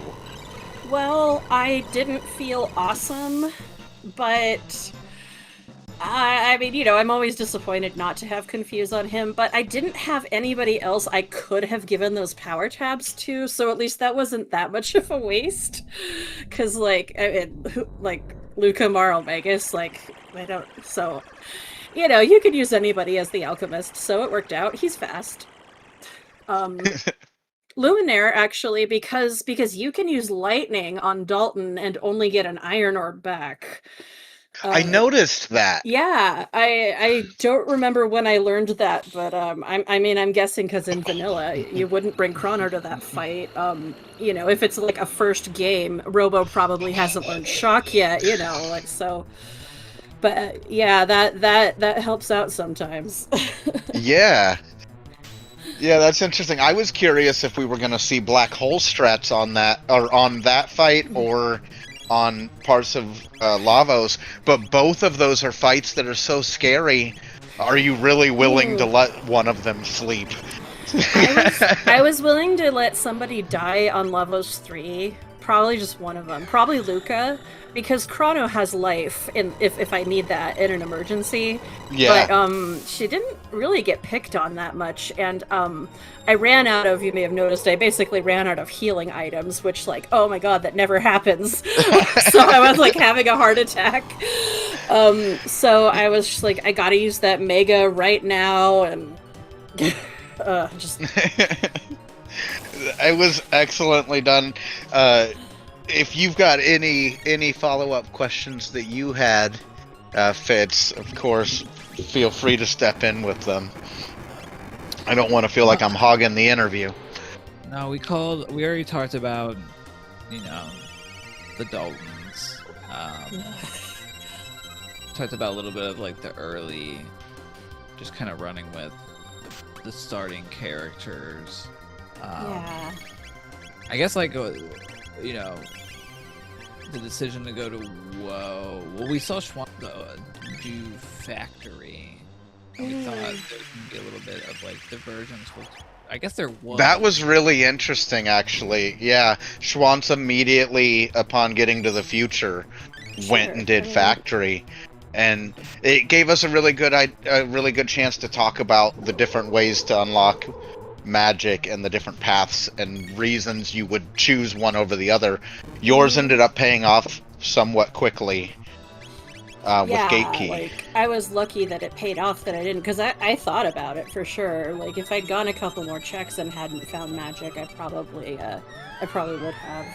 Although I pretty much ended up finishing the game without it. Well, I guess magic got the life spell on Chrono, and that was very helpful. So it wasn't a completely wasted trip to Specchio and Mega Bomb when I needed to only hit like one thing. Real quick, Schwantz running into a little bit of adversity here in this Lavos 3 fight. Stuck in a little bit of a revive loop. Hopefully we're going to be able to see them recover from that and get everybody healed up. But ooh, it's rough once it starts, and we are going to see the wipe, or the reset. Okay, but sorry to interrupt, I just wanted to mention that as it was happening. For sure.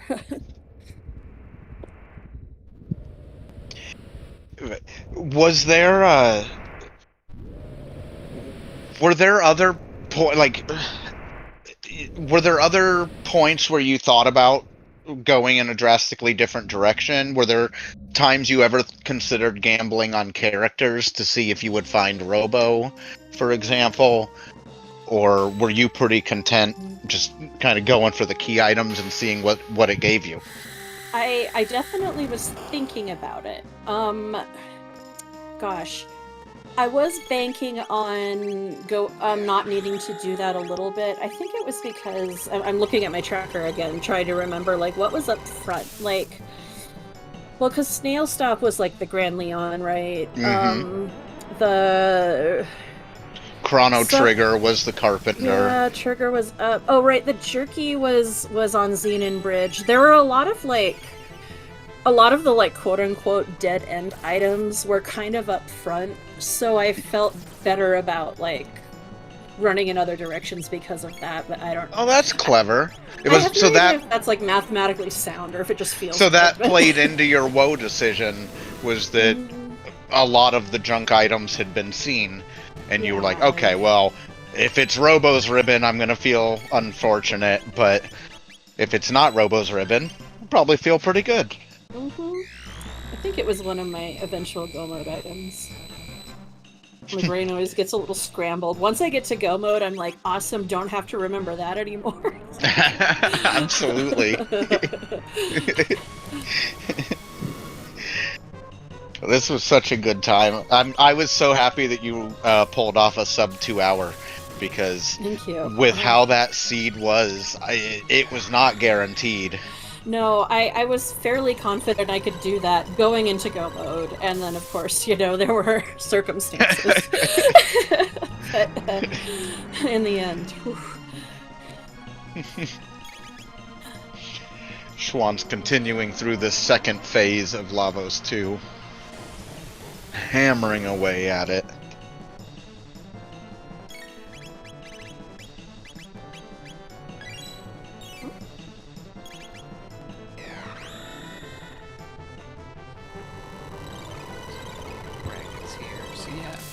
Yeah, absolutely. Moving on, waiting for your next matchup. That's right. We're getting into.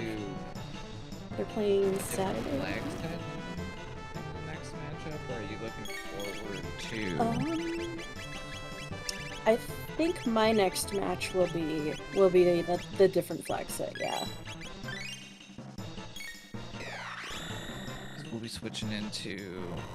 Because, like, the way the numbers work is like I had a bye, but that's like I won one match, so having won quote unquote a second match, that gives you top 8. So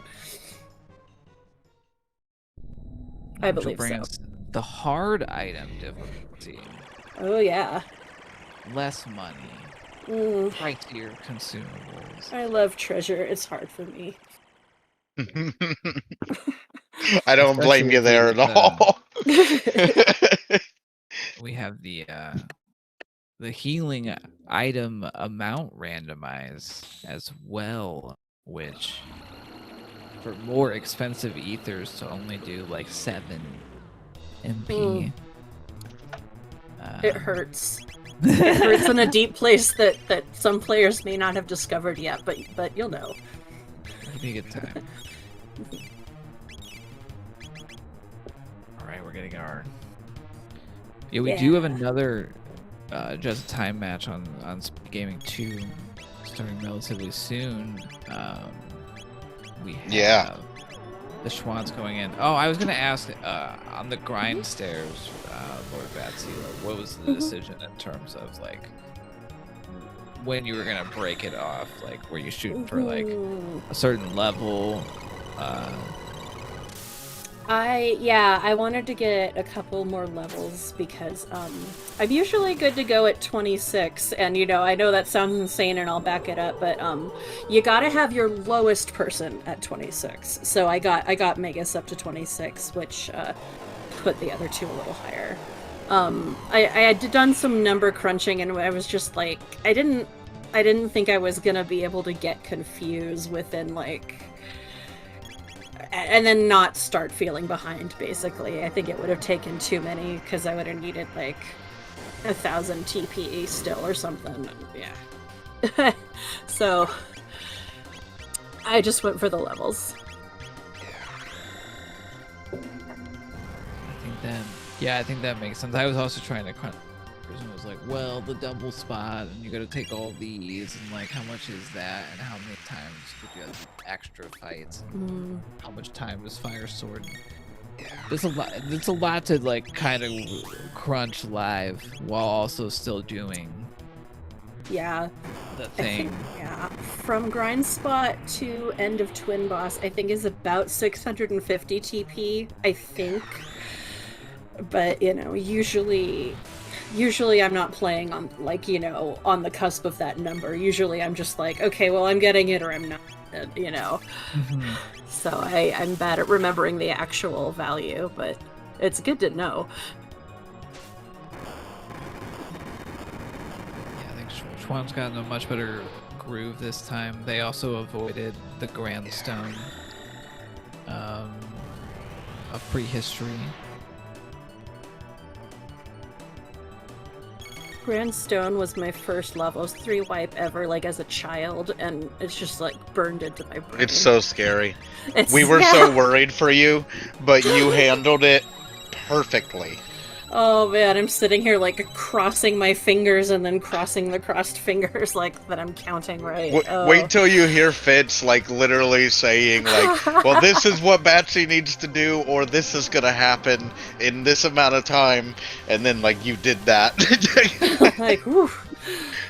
It was really nice having the insight. I really appreciate you being on commentary tonight, Fitz, because it's been nice having your insight as a top veteran runner. A tournament veteran. It's been nice to have such insight going into like some of these boss decisions with Boss Rando especially. Yeah, I think it will be an interesting rewatch. There were definitely moments early on, and I think it's because a lot of the opening stuff was not leading anywhere else. That there was kind of a more or less sort of linear path until the other side of the pendant, and that's where we saw kind of starting to see like different order. You know, you doing Denendoro. Schwantz did not do that, but they did chase down. And the Sun Palace spot was North Case Magus. Yeah. Oh. Very scary. It wasn't an easy fight either, to what ultimately was a chain of sadness. And so, yeah, it was like, I think both of you put on a great performance. I think you certainly have the like depth of knowledge of Chrono Trigger and Rando game mechanics. I know Schwantz just plays fast. Like, they input fast, they menu fast. There's stuff that comes from being a high level competitor of, you know, a similar era JRPG randomizer. Yeah, absolutely. And do I have to play them? Do they come down? I gotta see. Who comes down? Oh, I gotta play them next. I hope they put up their best shot today because they're going down in the next round. Oh. I look forward to the matchup for sure. Now, I do think it's worth noting, while you both chose to go to Future as soon as you got Pendant, that wasn't necessarily like a like set in stone decision every runner would have made. There are players, I think, that would have maybe done 1 or 2 more checks looking for the gate key before going there. But I did 58 in the race. That's clean. That's pretty Sub good. 230 on a difficult seed. Yeah, the seed was mean. A toughie. That's why I disclosed that I was not liable to tricks within, and there were certainly quite a few tricks. That's excellent. No, I was so excited at the beginning because like the party leaving Cathedral felt pretty good, but you know, you're just gambling ultimately, and not everything worked out, but it worked out enough, so that's good. And we did get full Fritz freedom across the board, so. Yeah, and look how you were rewarded. I'm gonna award Schwantz by the person who rolled the seed. Also Fritz. Well, everyone in the tournament owes me for I think we've talked a little bit about how all the play-ins were kind of evil. Well, they were all me, so like I deserved this. It's okay. You played so excellently. It was just really nice to see. And I'm gonna bring Schwantz in here and ask them some questions, some follow-up questions, and then we've got even more racing tonight, more Jets of Time action. Hi. So Schwantz, hello. How are you doing? I'm doing pretty good. Well, GG. Second place is never usually fun, but I think I did pretty well. I want to start keeping off up for the most part. I want to start off by saying that this was a very difficult seed, and that this seed had some really challenging setups for you. And I thought you handled it really well. I just want to start off right there, okay? Thanks, I appreciate because that. that would have been a seed that I would have had some trouble at the end pushing through and dealing with some of those challenges, but you did really well.